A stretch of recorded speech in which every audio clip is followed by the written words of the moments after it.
అందరికీ నమస్కారం. ఈరోజు మనం చెప్పుకోబోయే కథ అంతఃపురం.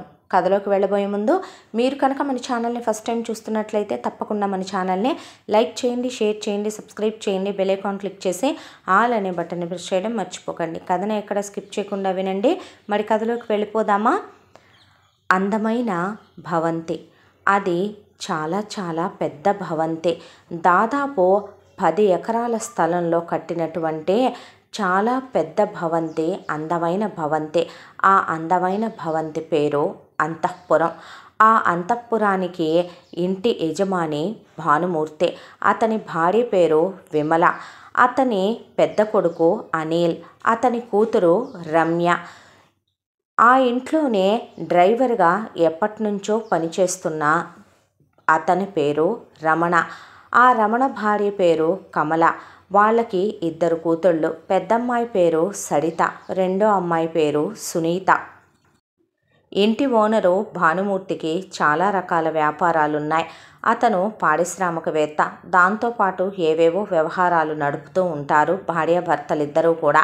వాటన్నిట్లో కూడా రమణ భానుమూర్తికి సహాయంగా ఉంటే, కమల భానుమూర్తి భార్య విమలకి సహాయంగా ఉంటుంది. విమలకి ఆంతరంగిక పని మనిషి కమల. ఏది కావలసి వచ్చినా నగలు సర్దాలన్నా, తనకు సంబంధించినటువంటి పర్సనల్ ఫైల్స్ అందించాలన్నా, ఏదైనా వాళ్ళ పర్సనల్ మీటింగ్స్ జరుగుతున్నాయన్నా, బయట ఏదైనా పెద్ద వ్యవహారాలు చక్కబెట్టేటప్పుడైనా భానుమూర్తి రమణనే నమ్మిన బంటుగా వెంట తీసుకెళ్తాడు. ఇక కమల విమల వెంట ఎప్పుడూ ఉండి తీరాల్సిందే. ఇలా వీళ్ళు వచ్చి కూడా చాలా కాలం అయిపోయిందే. మమ్మల్నే నమ్ముకొని బ్రతుకుతున్నారు కాబట్టి మంచైనా చెడైనా మీ నుండి బయటికి వెళ్ళినంత వరకు మీ ప్రాణాలకు వచ్చిన ప్రమాదం ఏమీ లేదని వాళ్ళు చేసే మంచి పనుల సంగతి తీసి పక్కన పెడితే, వాళ్ళు చేసే మిగతా వ్యవహారాల్లో కూడా సహాయపడినందుకు రమణకి కమలకి జీతాలు కాకుండా పై డబ్బులు బాగానే ముడుతూ ఉంటాయి భానుమూర్తి విమల దగ్గర నుండే. ఇక భానుమూర్తి పెద్ద కొడుకు అనిల్ విషయానికి వస్తే, చదువు సంధ్య పెద్దగా అబ్బలేదు, కానీ చూసిన ప్రతి ఆడపిల్లని టేస్ట్ చేయండి వదిలిపెట్టడం. ప్రతి ఆడపిల్ల లైఫ్తోనూ ఆడుకొని వదిలేయాల్సిందే. ఇక కూతురు విషయం, ఈ బాయ్ ఫ్రెండ్ ఉన్నాడు, ఈ బాయ్ ఫ్రెండ్ లేడు అనేది ఉండదు. ఈ ఊరు ట్రిప్కి వెళ్ళాను, ఈ ఊరు ట్రిప్కి వెళ్ళలేదు అనేది ఉండదు. లైఫ్ అంటే ఓ రేంజ్లో ఎంజాయ్ చేయటానికే దేవుడు పుట్టించాడన్నట్టుగా ఎప్పుడు చూసినా ఊళ్ళ మీద తిరుగుతూ ఉంటుంది రమ్య. ఇంట్లో ఉండేది తక్కువ, ఊళ్ళ మీద తిరిగేది ఎక్కువ. ఇక అనిల్ విషయానికి వస్తే, ఇంట్లో ఉన్నప్పుడు ఎప్పుడూ చుట్టూ అమ్మాయిలే ఉంటారు సీతాకోక చిలుకల్లా. బయటికి వెళ్ళేటప్పుడు కారులో అమ్మాయిలే, బైక్ మీద వెళ్తే వెనకాల అమ్మాయిలే. ఇక వెళ్తే పబ్బులు, క్లబ్బులు, హోటల్ రూములు. డైరెక్ట్గా మళ్ళీ ఇది కాక ఒక 2-3 ఫ్లాట్లు సిటీలో వాళ్ళ సొంత ఫ్లాటుల్లో అతనికి మళ్ళీ పర్సనల్గా వేరేగా ఉండే ఉంపుడు గత్తెలు. ఒకళ్ళని కాదు, ఇక వీళ్లతో తిరిగి వీళ్లతో తిరగలేదు అన్నట్టుగా ఎప్పుడు చూసినా చుక్కల్లో చందమామలాగా అమ్మాయిలతో తిరుగుతూనే ఉంటాడు అనిల్. ఇక భానుమూర్తి ఏది చెప్పినా సరే రమణ కాదనడు. తినే అన్నం వదిలేసైనా సరే పరిగెత్తుకుంటూ వెళ్తాడు. గడగడలాడిపోతూ అతను చెప్పిన పని పూర్తి చేసుకుంటూ వస్తాడు. రమణ పచ్చి తాగుబోతూ. ఒక రకంగా చెప్పాలంటే రమణ వాళ్ళకి లేని వ్యసనాలంటూ లేవు. రమణ వాళ్ళదేమీ తీసేసిన కుటుంబం కాదు, ఒకప్పుడు బాగా బ్రతికిన కుటుంబం. రమణ తాతగారు ఉన్నప్పుడు వాళ్ళకి 300 ఎకరాల పొలం ఉండేది. ఆ 300 ఎకరాల పొలాన్ని గుర్రపందాలు పేకాట ఆడి రమణ తాత రమణ తండ్రి టయానికి వచ్చేపాటికి 100 ఎకరాలు చేశాడు. రమణ తండ్రి వారసత్వంగా ఆ గుర్రపందాలు పేకాట ఆడి ఆ 100 ఎకరాలని 30 ఎకరాలు చేసి రమణకిచ్చాడు.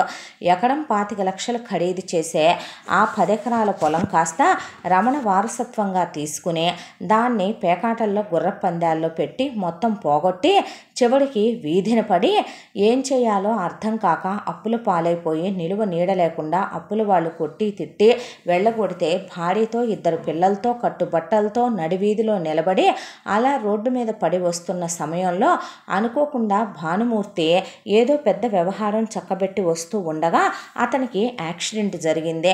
అలా యాక్సిడెంట్ జరిగిన భానుమూర్తిని రమణ వెళ్ళి కాపాడాడు. అలా రమణ కాపాడినందుకు కాను రమణని ఆ రోజు నుంచి నమ్మిన బంటుగా భావించి ఉండటానికి నీడనిచ్చి, అలాగే కమలని విమల తన ఆంతరంగిక పని మనిషిగా ఆ అంతఃపురంలోకి వచ్చే పర్మిషన్ ఇచ్చి వాళ్ళిద్దరికీ చెరో పని ఇచ్చి పనిలో పెట్టుకున్నారు. ఉన్న ఇద్దరు ఆడపిల్లల చదువు బాధ్యత మేమే చూసుకుంటాములే, మేమే ఫీజులు కడతాము అని చెప్పాడు భానుమూర్తి. అయితే పెద్దమ్మాయి సరిత విషయానికి వస్తే సరిత ఏమాత్రం అమ్మా నాన్నలకి తీసిపోదు.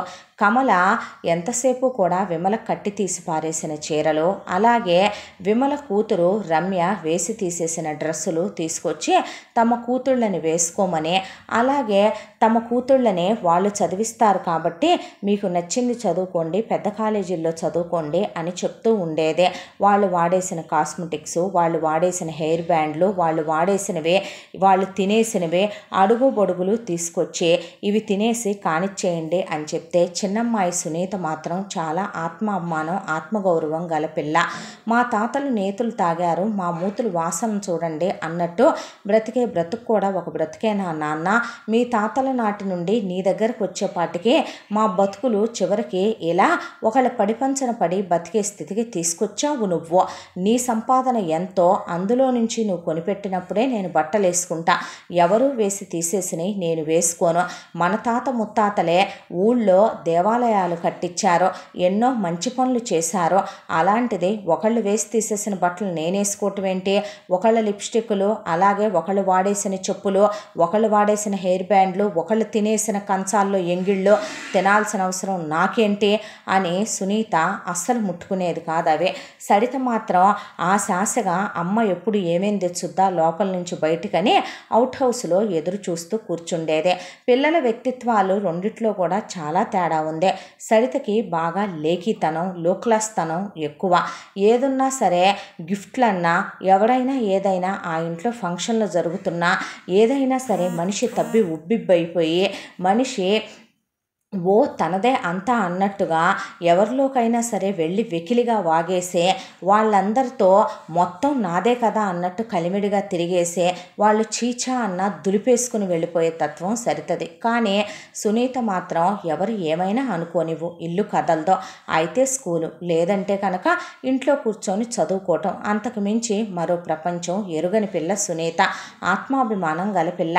రమణ సంపాదనలోనే వాళ్ళు 2 లంగాలు 2 జాకెట్లు కుట్టిస్తే అవే వేసుకునే అంతలోనే బ్రతికే అమ్మ అక్కడ అడుక్కు తింటున్నా సరే తన వరకు మాత్రం ఒక గిద్దెడు బియ్యం కడిగి పెట్టుకొని తింటం తప్ప అవి రేషన్ బియ్యమైనా సరే ఆత్మాభిమానం ఉంటుంది అనుకునే పిల్ల తప్ప అంతఃపురం నుంచి వచ్చే నవకాయ పిండి వంటల్లో రుచులు కావాలి అనుకునే తత్వం కాదు సునీతదే. ఇలా రోజులు గడిచిపోతూ ఉండగా చదువు కూడా చిన్నమ్మాయి మొదటి నుంచే రమణకి వచ్చే జీతంలో నుంచే ఎంతో కొంత ఫీజుగా కట్టగలిగిన స్కూల్లోనే చదువుకుంటే సరిత మాత్రం భానుమూర్తి వాళ్ళ మీద ఆధారపడి చదువుకుంటూ వచ్చేది. కానీ సరితకి చదువు అబ్బేది కాదు. సునీత అన్నిట్లో పడి పడి పడి పడి మెరిట్ల మీద చదువుకుంటూ వచ్చేసేది సునీత. ఎవరి మీద ఆధారపడవలసి వస్తుందో రేపు పెద్ద క్లాసులకు వెళితే అని సునీతకి ముందే భయం. 10th క్లాసు ఫస్ట్ క్లాస్లో పాస్ అయ్యింది సునీత. ఆ తర్వాత ఇంటర్లో 10 పైసలు ఫీజు లేకుండా మంచి కాలేజీలో సీట్ వచ్చింది సునీతకే. అలా సునీత ఇంటర్మీడియట్కి వెళ్ళిపోయింది. అప్పటికే సరితది ఇంటర్ కంప్లీట్ అయిపోయి డిగ్రీలో అతి కష్టం మీద ముక్కుతూ మూలుగుతూ వెళ్ళింది. అయితే సునీత ఇంటర్ చదువుతున్న సమయంలో సునీతకి రాత్రిపూట కూడా లేచి చదువుకునే అలవాటు ఉంటుంది. ఎగ్జామ్స్కి పడి పడి రాత్రి 2 వరకు చదువుకొని ఎక్కడ 1 మార్కు తగ్గుద్దా, ఆ 1 మార్కు తగ్గినా తను ఎవరి ముందు తలంచాల్సి వస్తా, ఎవరితో మాట పడాల్సి వస్తా అనే సునీత చాలా కష్టపడి చదువుకునే పిల్ల. అయితే ఒక రోజున సరిత ఇల్లుగల్ల వాళ్ళ ఓనరు కొడుకు అనిల్తో మీద పడి మాట్లాడటం, అలాగే నవ్వటం, సరసాలాడటం చూసింది సునీత. చూసి అక్కనే ఏం పనులే ఇవే అని వచ్చి అమ్మా నాన్నలు పడుకుని ఉంటే నిద్ర లేపి వాళ్ళకి చెప్తే, ఏమే చేశావా అంటే లేదమ్మా నేనా ఎప్పుడు అంది సరిత. అనేసరికి చేయలేదంటలేవే ఊడుకో, అయినా అదెందుకు చేసుద్ది, అయినా నేను చదువుకోమన్నాగా నీకెందుకే ఇవన్నీ అంది కమల. అనేసరికి సునీతకి ఒళ్ళు మండిపోయి కాస్తైనా బుద్ధి జ్ఞానం ఉండాలి మొగుడు పెళ్ళాలకే. ఆ భానుమూర్తి వేసి తీసేసిన బట్టలు నాన్న, ఆ విమల కట్టి తీసి పడేసిన చీరలు నువ్వు, అలాగే వాళ్ళమ్మాయి వేసి తీసేసిన డ్రెస్సులు ఇది వేసుకుని వాళ్ళు విదిల్చే ఎంగిలి మెతుకుల కోసం వాళ్ళ పడిపంచన కూలి పనులు చేసుకొని బ్రతుకుతున్నారు. ఆత్మాభిమానాన్ని, పుట్టిన కులగోత్రాలని మర్చిపోయి అది చాలదని ఇప్పుడు ఇది సిగ్గు విడిచి అసలే వాళ్ళ అబ్బాయి పెద్ద ప్లే బాయ్, అలాంటి వాటితో దీనికి సరసాలేంటి, మాటలేంటి, ఫ్రెండ్షిప్లేంటి, అదేంటో కనుక్కోకుండా చేశావా, అయ్యిందా, రేపొద్దున ఇలాగే ఏదో ఒక పెద్దది చేసి తీసుకొచ్చి నెత్తి మీద బండ పెట్టుద్ది, అప్పుడు కూర్చొని ఏడుద్దురు కానీ ఇద్దరు అనేసింది సునీత. చిన్నపిల్లవి పెద్ద మాటలు మాట్లాడకే, చేస్తే చేసిందే, చేయని చేసినప్పుడు మాట్లాడుకోవచ్చు, అయినా ఎప్పుడో తుఫాన్ వచ్చుద్ది కదా అని చెప్పి ఈరోజే సముద్రంలో ఈత కొట్టడం మానేస్తాడా ఏంది ఎవడైనా. నువ్వు నీ గోల పడుకో నీవే తల్లి, మమ్మల్ని పరీక్షలు అన్నావు నువ్వు చదువుకో, ఏమే చేశావా, చేస్తే చేసావు, దీనికంటూ పడేటట్టు చేస్తావు ఏదైనా కూడాను అంది కమల. అనేసరికి సరిత నోటికి చెయ్యడ్డం పెట్టుకొని వెళ్ళి తల్లి చెల్లిని హేళన చేసినందుకు, తండ్రి పట్టించుకున్నందుకు చంకలు గుద్దుకుంటూ హాయిగా అనిల్ ఇచ్చిన చాక్లెట్లు గిఫ్ట్లు తీసుకుని వెళ్ళి తన గదిలో పెట్టుకొని ముసుగు తన్ని నిద్రపోయింది. చిచి వెధవ జన్మలో ఎంత చెప్పినా మారరు వీళ్ళు, కుక్కతోక వంకర ఎవరు తీయగలరో, ఏదో ఒకటి జరిగిన రోజున కానీ సిగ్గురాదు వీళ్ళ బతుక్కి అనుకుంది సునీత. ఈలోపు సరితది డిగ్రీ కంప్లీట్ అయిపోవటం, సునీతది ఇంటర్మీడియట్ కంప్లీట్ అయిపోవటం జరిగిపోయింది. ఆ తర్వాత ఎటు ఇహ నాకు చదువు అవ్వదో, నేను ఇంకా చదువుకోదలుచుకోలేదని ఇంట్లోనే ఉంటానని చెప్పింది సరిత. సరేలేమ్మా అలాగే నీ ఇష్టం అంటే, నీ ఇష్టం అంటారేంటి, ఏదో ఒక సంబంధం చూసి దాన్ని పెళ్లి చేయక. అమ్మో పెళ్ళే, నాది చిన్న వయసు, నేనప్పుడే పెళ్ళి చేసుకోను అంది సరిత. ఏమ్మా డిగ్రీ అయిపోయిన తర్వాత పీజీ చేసుకోవచ్చుగా, జాబ్ చేసుకోవచ్చుగా, అంత చిన్న వయసు అయినప్పుడు అంది సునీత. అనేసరికి చూడమ్మా చూడు నాన్న అంది సరిత. దాని జోలి నీకెందుకే, నీ ఇంటర్ అయిపోయింది కదా, నీకు మెరిట్లో ఇంజనీరింగ్ కావాలంటే ఇంజనీరింగు, ఏది కావాలంటే అది చదివిస్తానంటున్నాడే భానుమూర్తి గారు, నువ్వు చదువుకోవే అంది కమల. అంటే నేను బయాలజీ తీసుకుందాం అనుకుంటున్నాను, నేను డిగ్రీ చేద్దాం అనుకుంటున్నాను అంది సునీత. అదేం కర్మే, పోనీ అదే తీసుకునేటట్టయితే గనక డాక్టరే చదివే, కోట్ల కోట్లు కోట్ల కోట్లు కోట్ల కోట్లు డబ్బులు వస్తాయి, నువ్వు పెద్ద డాక్టర్ అవుతావు, హాస్పిటల్ కూడా కట్టుకోవచ్చు, రేపొద్దున నాన్న నేను సుఖపడవచ్చు, అక్కని రేపొద్దున పెద్ద కోటీశ్వరుడికి ఇచ్చి పెళ్లి చేయొచ్చు అంది కమల.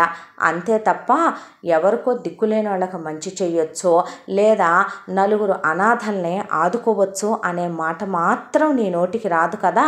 సర్లే మనకు లేనినాడు ఒకడు పెట్టాడా, సర్లే మనకున్న 300 ఎకరాలని పేకాట్లు గుర్ర పందాలు ఆడి జనాలు పోగొట్టుకోమన్నారు మరి నిన్ను అంది సునీత. అనేసరికి నీతో ఈ వాదన నేను వాదించలేనమ్మా అనేసరికి రమణ అప్లికేషన్ తీసుకొచ్చి భానుమూర్తి గారు ఈ కాలేజీలో చాలా బాగుంటుందని ఎవరో చెప్పారంటమ్మా, నువ్వు బయాలజీ చదువుతానంటున్నావు కదా, ఈ కాలేజీ బయాలజీకి బెస్ట్గా ఉంటుందంట చూడు అని రమణ అప్లికేషను సునీత చేతికిచ్చి మొత్తం ఆయనే భరిస్తానన్నాడు నీ చదువుకు అయ్యేది అని చెప్తే, వద్దు నాన్న నేను ఎంట్రన్స్ రాసుకుంటాను, ఇక్కడ నాకు మెరిట్ మీద సీట్ వస్తుంది, స్కాలర్షిప్ కూడా వస్తుంది, ఆయనేమి కట్టక్కర్లేదు, నువ్వు నాకు హాస్టల్ ఫీజు నాకు బట్టల కోసం ఇస్తే ఇవ్వు, లేదంటే పార్ట్ టైం చేసుకుంటాను, అదేం పని ఆయన కడతానంటే వద్దంటున్నానా అనేసరికి సర్లేమ్మా నేను ఇస్తాలే, నాకెటు పై డబ్బులు నెలకి అటుకూడి ఇటుకూడి అటొక 50 ఇటొక 1,00,000 అని వస్తానే ఉంటాయిలే, కానీ నువ్వు వెళ్ళి చదువుకోపో అన్నాడు రమణ. వెళుతూ వెళుతూ కూడా అక్క జాగ్రత్త అమ్మ, అక్క హద్దు మీరిపోయి హద్దు దాటిపోయేలాగా ఉంది, ముళ్ళొచ్చి ఆకు మీద పడ్డా ఆకొచ్చి ముళ్ళు మీద పడ్డా ఇలా ఇలాంటి పెద్ద పెద్ద వాళ్ళతో మనకే ప్రమాదం. నేను నీకు ఒకటే చెప్తున్నాను నాన్న, వాళ్ళు లీగల్గానే కాదు ఇల్లీగల్గా ఎన్ని వ్యవహారాలు చేస్తారో ఆయన భానుమూర్తి నీకే బాగా తెలుసు. వాళ్ళ ఆవిడ ఎలాంటిదో మీ ఇద్దరికీ బాగా తెలుసు. అక్క వాళ్ళ అబ్బాయితో అతి చనువుగా ఉంటుంది. మనం ఎంతలో ఉండాలో అంతలో ఉండాల్సిన వాళ్ళం. లోపలికి రాణిస్తున్నారు కదా అని చెప్పి వెళ్ళి వాళ్ళ పళ్ళాల్లో తినాలి అని మాత్రం ఎప్పుడూ అనుకోకూడదని గుర్తుపెట్టుకోండి. సరిలేవే నువ్వు వెళ్ళు అన్నారు. సునీతకి మెరిట్లో సీట్ వచ్చేసింది. వచ్చి రాగానే అక్కడే చక్కగా హాస్టల్లో రూమ్ చూసుకుని సునీత వెళ్ళిపోయింది డిగ్రీ చదువుకోవటానికి. బయాలజీ వెళ్ళి కాలేజీలో జాయిన్ అయింది. కాలేజీ, కొత్త ఫ్రెండ్స్, కొత్త లెక్చరర్స్, కొత్త ప్రపంచం. కానీ సునీతకి ఇది బాగుందనిపించింది. ప్రశాంతంగా మనశ్శాంతిగా ఉంది అనిపించింది. ఆ అంతఃపురంలో ఏదో తెలియని దిగులు, రోదన, ఏదో తెలియని వేదన, ఆవేదన, ఏదో ఘోష పెడుతున్నట్టుగా, ఏదో ఆత్మఘోషలు వినిపిస్తున్నట్టుగా, ఏదో మనసుకు తెలియని ఒత్తిడి, భారం అంతా తన మీదే పడుతున్నట్టుగా, మనసంతా నిలకడగా ఉండేది కాదు. కానీ ఇక్కడికి వచ్చాక కాస్త ప్రశాంతంగా ప్రకృతి గాలి పీల్చుకుంటూ ఉండొచ్చులే అనుకునేలోపు సునీతకి ఆ పక్కనే ఇంజనీరింగ్ కూడా కలిపి ఉంది. అదే కాలేజీలో ఉండేసరికి ఆ పక్కనే ఉన్నటువంటి ఒక అబ్బాయి వచ్చి నేను నిన్ను ప్రేమిస్తున్నాను, ఐ లవ్ యూ అని చెప్పాడు. ఏం పిచ్చి పిచ్చిగా ఉందా అని అడిగింది సునీత. అడిగితే ఏ అన్నాడు. నేనెవరో తెలుసా నీకు అంది సునీత. ఎవరు అని అడిగితే ఇది చాలా పెద్ద పెద్ద వాళ్ళు, డబ్బున్న వాళ్ళు చదివే కాలేజీ కదా, ఇంతకీ నువ్వేం చదువుతున్నావు అని అడిగింది ఆ అబ్బాయిని. అడిగితే ఇంజనీరింగ్ సెకండ్ ఇయరు అన్నాడు. మరి నేనేం చదువుతున్నాను, డిగ్రీ ఫస్ట్ ఇయరు అన్నాడు. అంటే నీ పేరేంటి? రవీంద్ర. ఓహో, మీ నాన్నగారు ఏం చేస్తారు? మా నాన్నగారు బిజినెస్ చేస్తారు. ఓ, మరి మీ అమ్మ? మా అమ్మ హౌస్ వైఫ్. ఎంతమంది మీరు? నేను, మా అన్నయ్య, మా సిస్టరు అని చెప్పాడు. చెప్తే ఆ మాటకి అవునా, అయితే నీకు విషయం చెప్పమంటావా, మా నాన్న డ్రైవరు, మా అమ్మ వాళ్ళ ఇంట్లో పని మనిషి. అలాగే మా అక్క చదువు అయిపోయి వాళ్ళ దయాభిక్ష మీద ఆధారపడి వాళ్ళు చదివిస్తే చదువుకుని వాళ్ళు పెళ్లి చేస్తే ఎప్పుడు పెళ్లి చేస్తారా, చేసుకుని అత్తారింటికి వెళ్ళిపోదామని బాబాని దేబిరించుకుంటూ కూర్చొని ఉంది. ఇక నా విషయం అంటావా, నా వరకు నేను పీజీ అయిపోయేంత వరకు పెళ్ళి అనే దాని గురించి ఆలోచించదలుచుకోలేదు.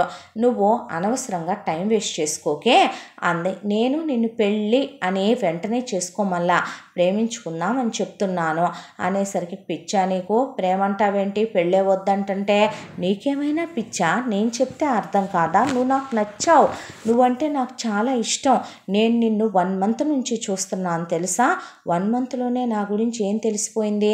నీకో విషయం చెప్పనా, నేను డ్రైవర్ కూతుర్నే, నువ్వు బిజినెస్ మ్యాన్ కొడుకువే, ఎప్పటికీ మన అంతరాలు కలవ్వు. నీకో విషయం చెప్పమంటావా, నువ్వు ఉండేది ఒక ఇంట్లో యువరాజులాగా, నేనుండేదే ఒక పని మనిషి కూతురుగా అవుట్ హౌస్లో. ఎప్పటికీ అవుట్ హౌస్కి బిల్డింగ్కి సంబంధాలు కలవ్వలే కానీ వెళ్ళి పని చూసుకో అందే. అదేంటి అలా మాట్లాడతావు అన్నాడు రవీంద్ర. అనేసరికి నిజమే మాట్లాడుతున్నాను, నేను నిన్ను వదలను సుని అనేసరికి నిక్ నేమ్స్ పెడితే చెంప పగులుద్ది అనేసరికి నువ్వు ఏమైనా అను, ఎంతైనా అను, నేను మాత్రం నిన్ను వదిలిపెట్టే ప్రసక్తే లేదు, ఐ లవ్ యూ అని సునీత వెంటపడి తిరగటం మొదలుపెట్టాడు రవీంద్ర. ఇలా 3 సంవత్సరాల కాలం అట్టే గడిచిపోయింది. ఇక ప్రతిరోజు సునీతని రవీంద్ర ఐ లవ్ యూ అని వెంటపడటం, ఫ్రెండ్స్ మావాడు అందరిలాంటి వాడు కాదు, అర్థం చేసుకో సునీత అని చెప్పటం, దయచేసి నన్ను ప్రశాంతంగా చదువుకోనివ్వవా ప్లీజ్ అని సునీత తన చదువేదో తను చదువుకోవటం, గిఫ్ట్ తీసుకోమంటే నాకొద్దు బాబు, పోనీ సినిమాకి వెళ్దాంరా, నేను రాను, బయటికి వెళ్దాంరా, నేను రాను, బైక్ ఎక్కువ డ్రాప్ చేస్తాను, అక్కర్లేదు, కార్లు ఉన్నాయి, క్యాబ్ ఉంది, ఆటోలు ఉన్నాయి, అది కాకపోతే సర్వీస్ ఆటోలు ఉన్నాయి, సిటీ బస్సులు ఉన్నాయి, మెట్రో ట్రైన్లు ఉన్నాయి, పిచ్చా నీకు, నేను లేనా అవన్నీ ఉన్నప్పుడు, నువ్వు నాకేమవుతావు, ఇలాగే మాట్లాడేది సునీత. దాంతో ఇక ఈ పిల్లని పడేయటం అయ్యే పని కాదురా అని కాలేజీలో వాళ్ళంతా అన్నా, రవీంద్ర మాత్రం సునీతని గెలవటమే తన పనిగా పెట్టుకున్నాడు ఆ 3 సంవత్సరాల కాలం. అయినా సరే సునీత ఎస్ అన్న మాట అన్నదే లేదు. ఈ 3 సంవత్సరాల్లో సెలవుల్లో కూడా పోనీ ట్రిప్పుకు వెళదామా? నీతోనా? నేనా? సరేలే బాబు, పని చూసుకో అనేదే. అప్పుడప్పుడు ఫోన్ చేయటమే తప్ప సునీత తల్లి తండ్రి ఎలా ఉన్నావు ఏంటి అని హాస్టల్ దగ్గరకు వచ్చి కూడా కూతుర్ని చూసి వెళ్ళిన పాపాన పోయేవాళ్ళు కాదు. ఎప్పుడు చూసినా సార్ ఆ పని చెప్పారు, ఈ పని చెప్పారు, నాన్న బిజీగా ఉన్నాడు, మేడం ఆ పని చెప్పారు, ఈ పని చెప్పారు, నేను లేకపోతే మేడంకి కుడి భుజం లేనట్టే, ఒక కన్ను లేనట్టే, అసలు కుదరదు, మేమిద్దరం సార్కి మేడంకి 2 కళ్ళు 2 చేతులు అని. కమల ఎలాగున్నావే అని ఎప్పుడైనా ఫోన్ చేసి ఏ 2 నెలలకో 3 నెలలకో పట్టుమని ఒక 2 నిమిషాలు కూడా మాట్లాడేది కాదు. కనీసం చెల్లెలు వెళ్ళి అంత దూరాన చదువుకుంటుంది, ఎలా ఉన్నావని రోజుకొకసారి కూడా ఫోన్ చేసి సడిత సునీతతో మాట్లాడేది కాదు. ఇలా సెలవుల్లో ఇంటికి వస్తానమ్మా అని చెప్తే వద్దొద్దొద్దు, ఈసారి సెలవులకి నువ్వు మావయ్య వాళ్ళ ఇంటికి వస్తావని చెప్పానులే, కానీ అటెళ్ళు, నువ్వు ఈసారి సెలవులకి ఇంకొక పెదనాన్న వాళ్ళ ఇంటికి వెళ్ళు, ఈసారి సెలవులకి ఇంకో దగ్గరికి వెళ్ళు, నిన్ను రమ్మనమన్నారు అని ఇంటికి వస్తానన్న కూతుర్ని వద్దని సెలవుల్లో ఎవరో ఒకళ్ళు చుట్టాలు బంధువులు ఇళ్ళకి పంపించేసేవాళ్ళు కమల రమణ. కాబట్టి సునీత్ ఇంటికి కూడా వెళ్ళేది కాదు. రవీంద్ర మాత్రం ఫోన్ చేసి ఎక్కడున్నావు? మా పెదనాన్న వాళ్ళ ఇంట్లో. అదేంటి మీ ఇంటికి వెళ్ళలేదా అని అడిగితే లేదు. ఏ అంటే రిలేటివ్స్ వచ్చాను, నీకు అన్నీ కావాలి నా గురించి అనేసి ఫోన్ పెట్టేసేదే. ఇలా 3 సంవత్సరాల కాలం గడిచిపోయిన తర్వాత ఇక ఇప్పుడేం చేద్దాం అనుకుంటున్నావు సునే? ఇప్పటికైనా నా ప్రేమను ఒప్పుకోవా? ఇప్పటికైనా సరే నన్ను నమ్మవా? ఏంటి నీకు వచ్చిన ప్రాబ్లం? మా అమ్మ నాన్న చాలా మంచివాళ్ళు సునీత, నిన్ను వాళ్ళు కాదనుకోరు, నెత్తిన పెట్టుకొని చూసుకుంటారు, కోడల్లా కాదు కూతుర్లా. నా ప్రేమని ఎందుకు కాదంటున్నావు నువ్వు? ఏ మగాడైనా ఒక ఆడపిల్ల చీత్ఫు అంటున్నా 3 సంవత్సరాల పాటు కాళ్ళ చుట్టూ తిరుగుతాడా చెప్పు? ఎందుకు తిరగడు? కనపడుతున్నాడుగా తిరిగేవాడు. ఎవరది? నువ్వే అనేసింది సునీత. మరి నేను తిరుగుతున్నాను కదా, అయినా సరే ఎందుకని నా ప్రేమను నువ్వు ఒప్పుకుంది చెప్పు?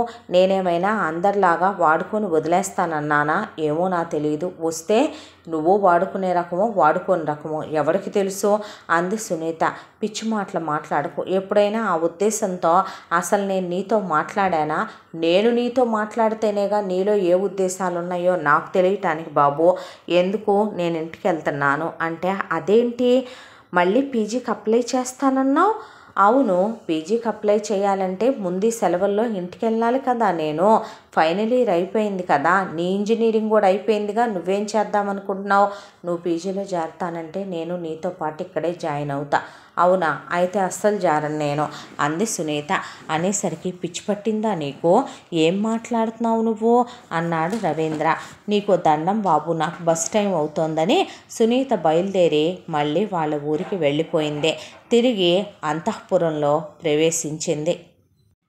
రాక 3 సంవత్సరాల తర్వాత కూతురు ఇంటికి వచ్చిందని అమ్మా నాన్న కూతురు కోసం ఇంట్లో ఉన్నది లేదో. రమణ భానుమూర్తి వెంట ఎక్కడో కాంట్రాక్ట్ ఉందని ఆ కాంట్రాక్ట్ పని మీద భానుమూర్తి వెళుతున్నాడని, ఈ కాంట్రాక్ట్ కనుక అయిపోతే వాళ్ళని కొట్టో తిట్టో సంతకాలు పెట్టించుకుంటే గనక ఆ సైట్ వ్యవహారం చేసుకొస్తే తను కూడా ఒక చెయ్యేస్తే 1 లక్ష రూపాయలు ఎంగిలి విదిలిస్తాడని అటు వెళ్ళాడు.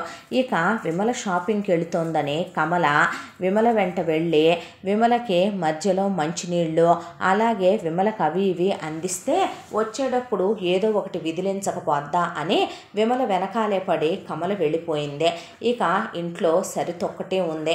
పోనీ సరితైనా ఎప్పుడొచ్చావే అని చెల్లెల్ని పలకరించటం ఉందా? నాకెందుకన్నట్టుగా తన గదిలో టీవీ పెట్టుకొని ఏసీ వేసుకొని వచ్చావా అని, సర్లే డోర్ వేసి వెళ్ళు నీ పన్ను చూసుకో అనేసి ఫోన్లో మునిగిపోయింది సరిత. ఇది ఇంటికి వస్తే పద్ధతి. ఒక్కళ్ళు లేరు పట్టించుకున్నోళ్ళు. వంటగదిలోకి వెళ్ళి చూస్తే గిన్నెలన్నీ వెక్కిరించాయి. ఎక్కడ తిని పడేసిన ఫుడ్ కాగితాలు ఎంగిళ్ళు చూసి కడుపులో తిప్పేసింది సునీతకి. ముందు ఇల్లంతా క్లీన్ చేసింది. ఇల్లంతా క్లీన్ చేసి ఎక్కడ దులిపి శుభ్రంగా కడిగి అన్నీ సర్దింది. సర్దిన తర్వాత తోటలో బోలెడన్ని పళ్ళు కోసేవాళ్లే లేరు.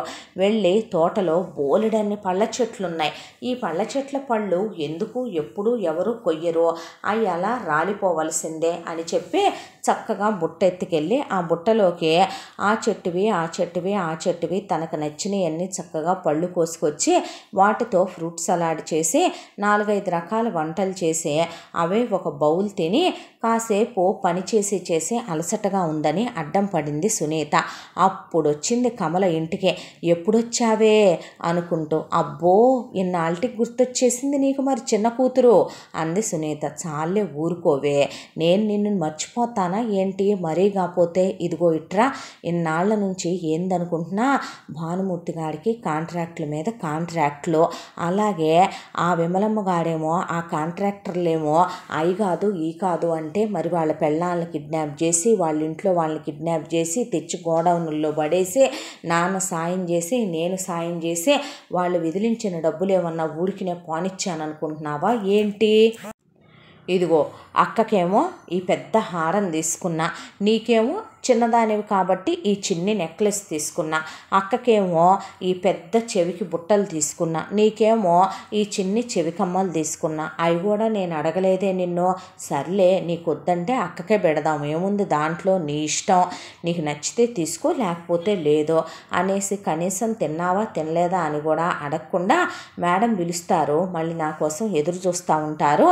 ఇదిగో వస్తా మేడం గారు వాళ్ళు ఇంట్లోకి అని చెప్పి తీసుకుంటుంటే నేను కూడా ఇగో ఈ 4 ప్యాకెట్లు అక్కడ తీసుకొని సైడ్ చేసుకొచ్చాలే కానీ ఇగో తీసుకోవే అనేపాటికి హాయ్ స్వీట్స్, హాయ్ నేను ఇంతవరకు ఎప్పుడూ చూడలే ఇలాంటి స్వీట్లు అంది సరిత. మరే తీసుకొని తిను, ఇందులో ఖరీదైన చాక్లెట్లు ఉన్నాయి, ఖరీదైన స్వీట్లు కూడా ఉన్నాయి, తీసుకొని తినండి, నాకు వద్దులే అనేసరికి నీ కర్మ, అయితే ఎప్పుడు నీ రాత అలాగే ఏడుస్తుందిగా. ఆ డబ్బాలో బియ్యం ఏడ్చిని వండుకొని అందులో పప్పులు ఉప్పులు తగలడ్డాయి, నీ వంట నువ్వే చేసుకొని ఆ పైన పచ్చళ్ళు తగలడ్డాయి వేసుకొని తిను. అదేంటి కూర చేసుకోవద్దా? కూర చేసుకోవాలంటే కూరగాయలకు వెళ్ళాలి కదే, పడి వచ్చానంటున్నావుగా. అంటే ఏంటి కూరగాయలు లేవా మన ఇంట్లో ఫ్రిడ్జ్లో? ఎప్పుడు కూరగాయలు తీసుకొచ్చి పెడుతున్నాను నేను కూరలు ఎప్పుడు వండుతున్నానని నువ్వు నీ మాటలు అనేసి వెళ్ళిపోయింది కమల. షో అనుకొని సునీత ఇక తనకు కూడా వంట చేసుకునే ఓపిక లేక అలాగే అడ్డం పడి ఆ ఫ్రూట్సే మరొక 4 తిని కాసిని పాలుంటే అవి వేడి చేసుకొని తాగి అడ్డం పడి పడుకుంది. ఎప్పుడో రాత్రికి వచ్చాడు తండ్రి. ఇక వస్తూనే తప్పతాగొచ్చాడు. భానుమూర్తికి పెగ్గులు కలిపి పెగ్గులు ఫిక్స్ చేసి భానుమూర్తితో పాటు తాగగా ఖరీదైన మందు తనకు కూడా పక్కన కుక్కల్లే కూర్చున్నందుకు 4 పెగ్గులు పోస్తే అవి కతికి అక్కడ మిగిలిపోయినటువంటి ఆ స్టార్టర్లు ఈ స్టార్టర్లు మంచింకని వాటి నోట్లో పడేసి ఆ బిర్యానీలు ఈ బిర్యానీలు అడుక్కు తిని ఇక అమ్మెంత తీసుకొని వస్తే పెద్ద కూతురు లేచి ఆవురావురు మన నాక్కొని అవి తిని మొత్తానికి ఇంటిల్లపాది ముసుగు తన్ని గుర్రు పెట్టి ఏసీలు వేసుకొని పడుకున్నారు. జోరున ఒకటే గాలి వర్షం, టపటపా కిటికీలు కొట్టుకుంటున్నాయి. ఒకవైపున ఏసీలు వేసే ఉంచారో, అవునులే ఇంటి ఓనర్ వాళ్లేగా కరెంటు బిల్లు కట్టేది అనుకుంటారో ఏమో, ఎటు సెంట్రలైజ్ చేసే కదా అని వాళ్ళు ఇటు కూడా అవుట్ హౌసే కదా అని లాగిస్తే అసలు 24 గంటలు ఏసీలోంచి బయటికే రావట్లేదు ఇది. అలాంటిది కనీసం తలుపు కూడా మూసుకోకుండా ఏం చేస్తుంది ఇదే అని చెప్పి సునీత కరెంటు కూడా పోయిందే అని వెంటనే జనరేటర్ ఆన్ చేశారు. జనరేటర్ ఆన్ చేసిన తర్వాత సరే కిటికీలు కొట్టుకుంటున్నాయి, అక్క గదిలో కిటికీలు వేద్దామని సునీత సడిత గదిలోకి వెళ్ళింది. వెళ్ళేసరికి సడిత గదిలో కిటికీలు వేసి ఏంటక్క కిటికీలు మోగేది కూడా తెలియనంత నిద్రపోతున్నావా నువ్వు అనేసరికి అడ్డంగా 1 దిండు నిలువుగా 3 దిళ్ళు పెట్టి దిళ్ళ మీద దుప్పటి కప్పేసి ఉంది. తీరా చూస్తే అక్కడ మనిషి లేదు. చూసేపాటికి సునీత గుండె ఆగిపోయింది. ఎక్కడికి వెళ్ళింది ఇది, ఏం చేస్తుంది ఇది అని చెప్పి అక్కని వెతుక్కుంటూ సెల్ ఫోన్ తీసుకొని మొత్తానికి అలా గొడిగేసుకొని ఇప్పుడు తాగిన నానా లెగవడో అలిసిపోయి వచ్చానని అమ్మ లెగవదని తలుపులు కొట్టి చేతులు అలిసిపోయి ఈ దున్నపోతుల మీద వర్షం పడ్డట్టే వీళ్ళకి ఎంత చెప్పినా వినపడదని చెప్పి అలా ఆ అంతఃపురంలో పడి నడుచుకుంటూ వెళ్ళింది. వెళ్ళేసరికి పార్కింగ్ ఏరియా ఏరియాలో ఒకచోట ఉన్నట్టుండి కారు ఊగుతోంది. కారు ఊగుతుంటే అది చూసిన సునీతకి కాళ్ళు చేతులు చల్లబడిపోయి, కొంపతీసి దెయ్యమా, లేకపోతే ఎవరన్నా దొంగోడా, లోపలేమన్నా లేకపోతే ఈ భానుమూర్తి ఆ అన్యాయాలు ఈ అన్యాయాలు చేసి సంపాదిస్తాడుగా, సీట్ల కింద ఏమన్నా డబ్బులు పెట్టటాలో అలాంటి ఏమైనా చేస్తున్నాడా దరిద్రానికి అని సెల్ ఫోన్లో లైట్ వేసుకెళ్ళింది కూడా ఆపేసి కొంచెం దగ్గరగా వెళ్ళి చూసేసరికి ఆ దృశ్యం చూసిన సునీత నోట మాటల రాలేదు. కారు బ్యాక్ సీట్లో ఇంటి ఓనరు భానుమూర్తి కొడుకు అనిల్తో నగ్నంగా సరిత అతనితో కలిసి ఉంది. ఇక ఆ దృశ్యం చూసేసరికి వాళ్ళు శారీరకంగా కలుస్తున్నారు. అది చూసి మనిషి నివ్వెరపోయింది. మాట పలుకు లేకుండా స్తంభించిపోయి అలాగే నుంచుంది. నుంచోనే ఎంతసేపని గాలి వర్షంలో అలాగే నుంచోగలదో వెనక్కి తిరిగొచ్చి అమ్మా నాన్నల్నే ఇక కొట్టి కొట్టి కొట్టి తలుపు తీసిందాకా తలుపు కొట్టింది. అప్పటికే సరిత రానే వచ్చింది. తీరిగ్గా చెదిరిపోయిన జుట్టుని సరిచేసుకుంటూ, నలిగిపోయిన చున్నీని సరిచేసుకుంటూ, బట్టల్ని సరిచేసుకుంటూ వస్తే, ఆగవే, ఎక్కడికి వెళ్ళొస్తున్నావు నువ్వు అని అడిగితే, నేనెక్కడికి వెళ్ళాను, వాష్రూమ్కి వెళ్ళాను. నీ రూమ్లో లేదా వాష్రూము అంటే, అది కాదు బయటికి వెళ్ళొస్తున్నాను. ఏంటే అంది కమల. ఏంటేంటో తెలుసా, ఇలా చేస్తుందమ్మా నీ పెద్ద కూతురు. ఏం చేస్తుందో తెలుసా, వాళ్ళ అబ్బాయితో కలిసి నీ పెద్ద కూతురు కారు బ్యాక్ సీట్లో తల్లివైపోయావు నువ్వు. ఎలా చెప్పాలి, నేనే రోజో చెప్పా నీకు ఆకు ముళ్ళు సామెత. నేను చెప్తే నువ్వు వినలేదు ఆ రోజున. ఏం జరుగుతోందో తెలుసా నీకు అసలు ఇక్కడ అంది సునీత. ఏమే చేశావా అంది కమల. అన్నీ అబద్ధాలమ్మా, ఒట్టిదే నమ్మబాకంటే మొహం పగిలిపోద్ది కొట్టానంటే. నేను నీకన్నా ఏమీ మరీ చిన్నదాన్ని కాదు, 2 years చిన్నదాన్నే. నువ్వు ఇప్పుడు వాడితో ఏం చేసి వచ్చావే, ఆ మాత్రం తెలుసుకోలేనంత పిచ్చిదాన్ని అనుకుంటున్నావా ఏంటి నన్ను? నువ్వు ఒకటి మర్చిపోతున్నావు అక్క, వాళ్ళకు వచ్చిన నష్టమేమీ లేదు. వాళ్ళు చేసే అన్యాయాల్లో మన కుటుంబాన్ని తుడిచేయటం కూడా మరొక అన్యాయం అవుతుందేమో.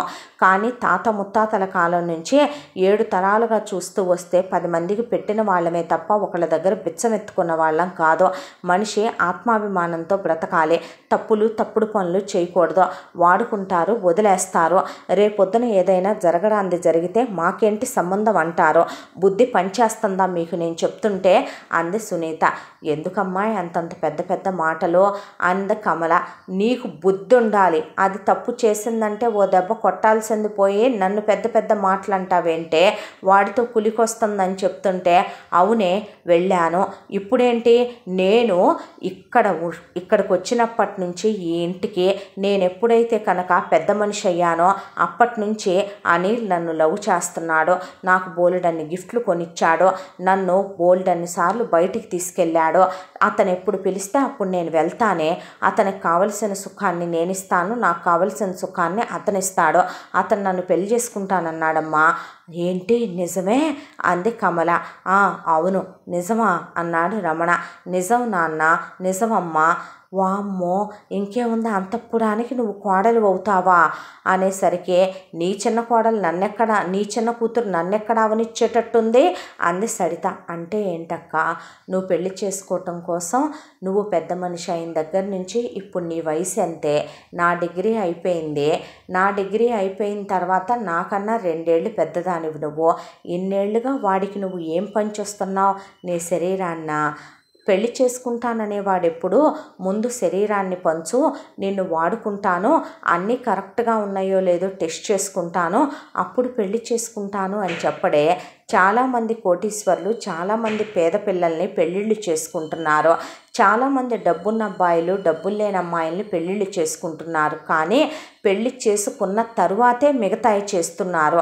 అలా కాకుండా పెళ్ళికి ముందు నేను ఎప్పుడు ఫోన్ చేసి పిలిస్తే అప్పుడు రా, నా ఒళ్ళు తిమ్మిరెక్కినప్పుడు అని పిలిచి ఆడపిల్లలతో ఇలా వాళ్ళ జీవితాలతో ఆటలాడటలేదే. బుద్ధి పనిచేస్తుందా మీకు అంది సునీత. అబ్బో చెప్పావులేవమ్మా నీతులు, అమ్మ పెట్టదో అడుక్కు తిననివ్వదు అని మేడంకి ఎన్ని నగలున్నాయి, అదే నేను ఆ ఇంటి కోడళ్ళైతే అష్టైశ్వర్యాలు అనుభవించవచ్చు. వాళ్ళు బంగారు పళ్ళాల్లో తింటారు, వెండి చెప్పులు వేసుకుంటారు, డైమండ్ నగలు వేసుకుంటారు, ఎక్కితే ఆడి కారు దిగితే ఆడి కారు బెంజ్ కారులు తప్ప వాడరు. నా బతుక్కి ఈ జన్మంతా డ్రైవర్ కూతురుగానే ఉండమంటావా ఏంటి? అయినా తప్పేంటే, తన బాయ్ ఫ్రెండ్ నా కాబోయే మొగుడు. అయినా ఈ రోజుల్లో సెక్స్ అనేది సర్వసాధారణమైన విషయం. పెద్ద పెద్ద వాళ్ళంతా లివింగ్ రిలేషన్షిప్పుల్లో అని ఉండట్లేదు, వేరే వెళ్ళి మరీ ఉంటున్నారు, అమ్మా నాన్నలే పంపిస్తున్నారు. అలాంటిదే నేను అతన్ని ప్రేమిస్తున్నాను, ఇష్టపడుతున్నాను. ఏమో మగాడు కాదో నపుంసకుడో ఏమో, ఎవరికి తెలుసు? నేను సంపూర్ణమైన ఆడదాన్ని అవునో కాదో అని చూసుకుంటే డబ్బున్నోళ్ళు తప్పే ఉందే. నా వాడికి నాకు మాత్రం అతను చేసే తప్పేం అనిపించలేదు. ఎప్పటికైనా ఈ శరీరం అతనికే ఇచ్చేదైనప్పుడు ముందిస్తే ఏంటి వెనకిస్తే ఏంటి అనేసరికి వా అని కూర్చుండిపోయింది సునీత. నీకెందుకమ్మా ఇవన్నీ? దానికి తెలుసు అది చూసుకుంటానంటుంది కదే. మనమెటు దాని బతుక్కి అలాంటి సంబంధం చూసేది లేదు, చేసేది లేదు. మరేనమ్మా చూడు ఎలా మాట్లాడుద్దో, దాని బతుకు అది చూసుకున్నా తప్పేనేంటే అంది కమల. నువ్వు అసలు అమ్మవేనమ్మా, చాలే ఊరుకోమ్మాయి, వెళ్ళి పడుకోపో అన్నాడు రమణ. అనేసరికి సునీత నాన్న ఎక్కడైనా తండ్రి ఇలా ఉంటాడా? కూతురు తప్పు చేసి చెదిరిన జుట్టుతో నలిగిన బట్టలతో వచ్చిందంటే చాచికొట్టే తల్లిదండ్రుల్ని చూశాను, కానీ చేసిన తప్పుని కప్పిపుచ్చేసే ఎంత బాగా ఊరుకుంటున్నారు నాన్న. ఇంతకీ ఎప్పుడు చేసుకుంటానన్నాడే అంది కమల. కదిలిస్తానమ్మా, ఆయన బిజీగా ఉంటాడు తెలుసు కదా. అవును మరి, ఎన్నో పనులు వాళ్ళకి. అవును మరి, ఎవరి కొంపలు కూలుద్దామా, అలాగే ఎవరిని రోడ్డుకి ఈడుద్దామా అని పొద్దున్న లేస్తే అవే పనులుగా అంది సునీత. వాళ్ళేం చేస్తే నీకెందుకే? వాళ్ళు సంపాదిస్తున్నారా లేదా అన్నది మాత్రమే ముఖ్యం. నీకొస్తాడులే రేపొద్దున ఒక బైరాగి చేసుకుని ఏడుద్దుగానే. నాకు బైరాగి ఎందుకు వస్తాడు? కైలాసంలో తపస్సు చేసుకునే ఆ పరమేశ్వరుడే వస్తాడులే పో అనేసి సునీత కూడా అక్కడి నుంచి వెళ్ళిపోయి, నిన్నేమైనా చేయమన్నామా? నిన్నేమైనా ఎవడో ఒకరిని చూసి పటాయించమన్నామా? నీతో అవి అవ్వవు కదే తల్లి. నువ్వు మా నెత్తిన కూర్చొని మమ్మల్ని పీల్చి పిప్పి చేయిందే మహమ్మారిలాగా నువ్వెందుకు ప్రశాంతంగా ఉంటావే అమ్మా అంది కమల. అంటే ఏంటమ్మా, నేను మీకు భారంగా ఉన్నానా? ఉంటే మాత్రం మేమంటే మాత్రం ఏముందమ్మాయి, వాళ్ళు చదివిస్తామన్నారంటే చదువుకోనంటావు, స్కాలర్షిప్లు అంటావు, మెరిట్లు అంటావు. నీ ఇష్ట ప్రకారమే నువ్వు చదువుకుంటూ వచ్చావు, కానీ మేం చెప్పిన మాట నువ్వు విన్నావా ఏంటి అన్నాడు రమణ. సరేలే నాన్న, ఇప్పుడు చెప్పావుగా, అర్థమైందిలే నాకు, ఇహ నుంచి ఏం చేయాలో అనేసి సునీత తన గదిలోకి వెళ్ళి ఎందుకైనా మంచిదని గడి బిగించుకొని మరీ పడుకుంది. ఇలా ఆ తర్వాత ఒక 2 నెలల కాలం ఆ సెలవుల్లో గడిచిపోయింది. ఆ తరువాత ఉండే కొద్దికి గమనిస్తూ ఉంటే సరిత పొట్ట కొంచెం కొంచెం ఎత్తుగా ఉన్నట్టు కనిపిస్తోంది సునీతకి. పొట్ట కనిపించకుండా లూజు డ్రెస్సులు వేయటం మొదలుపెట్టింది సరిత. ఒకరోజు ఎందుకో అనుమానం వచ్చిన సునీత, లే చేయిది అని పొట్ట మీద చేయి పెడితే, ఏంటే పొట్టెత్తుగా ఉంది అని అడిగితే, ఏం లేదులే పో అవతలకి, నీకెందుకు అంది సరిత. అనేసరికి అమ్మా దీని పొట్ట రోజు రోజుకి పెరుగుతోంది నాన్న అని చెప్పింది సునీత. ఏమైందే అని అడిగితే, ఐఎమ్ ప్రెగ్నెంట్ అని చెప్పింది సరిత. అనుకున్నంత అయ్యిందే. చిలక్కి చెప్పినట్టు చెప్పా. అమ్మ నాన్న కూర్చోండి, వినండి, పెళ్లి చేయండి, పంపండి. మీకు గంతకు తగ్గ బొంత ఎవరో ఒకళ్ళ కట్న కానుకలు ఆశించకుండా మంచివాడైన అబ్బాయి దొరక్కపోడు. దీన్ని కూడా చక్కగా ఉద్యోగం చేసుకోమనండి. నెలకు ఒక 30-40 వేలు ఇది చదివిన డిగ్రీకి రాకపోదు. ఒక 50 వేలు తెచ్చుకునే అబ్బాయి దొరుకుతాడు. మంచి అత్తమామలున్న కుటుంబంలోకి పంపిస్తే సుఖపడుద్ది అని. వినలేదుగా, ఇప్పుడు ఇక్కడ దాకా వచ్చింది. ఏం చేస్తారో చెయ్యండి మరిహా అంది సునీత. నువ్వు నోరు ముయ్యవే, ఇంతకీ ఎవరో అనిలేనా అంది కమల. ఏం మాట్లాడుతున్నావమ్మా నువ్వు? ఒక్కసారైనా ఆడపిల్లల్ని కన్నా తల్లిలాగా మాట్లాడవేంటే నువ్వు అంది సునీత. అమ్మాయి నువ్వు ఆగు అన్నాడు రమణ. అనేసరికి అవునమ్మా అంది సరిత. అమ్మా అనుకున్నంత అయ్యింది, ఏమీ వాడి సావలా అంది కమల. ఈ కంగారులో కొన్నిసార్లు ఏమీ వాడకుండానే. అవునే, ఇప్పుడు 4వ నెల నీకు? ఎన్నో నెల అని అడిగింది సునీత. 4 కంప్లీట్ అయ్యి 5 వచ్చాయి. అంటే నేను వచ్చేసరికి నువ్వు 3rd మంత్ క్యారీయింగు, నేను వచ్చి 2 మంత్స్ 5 మంత్స్.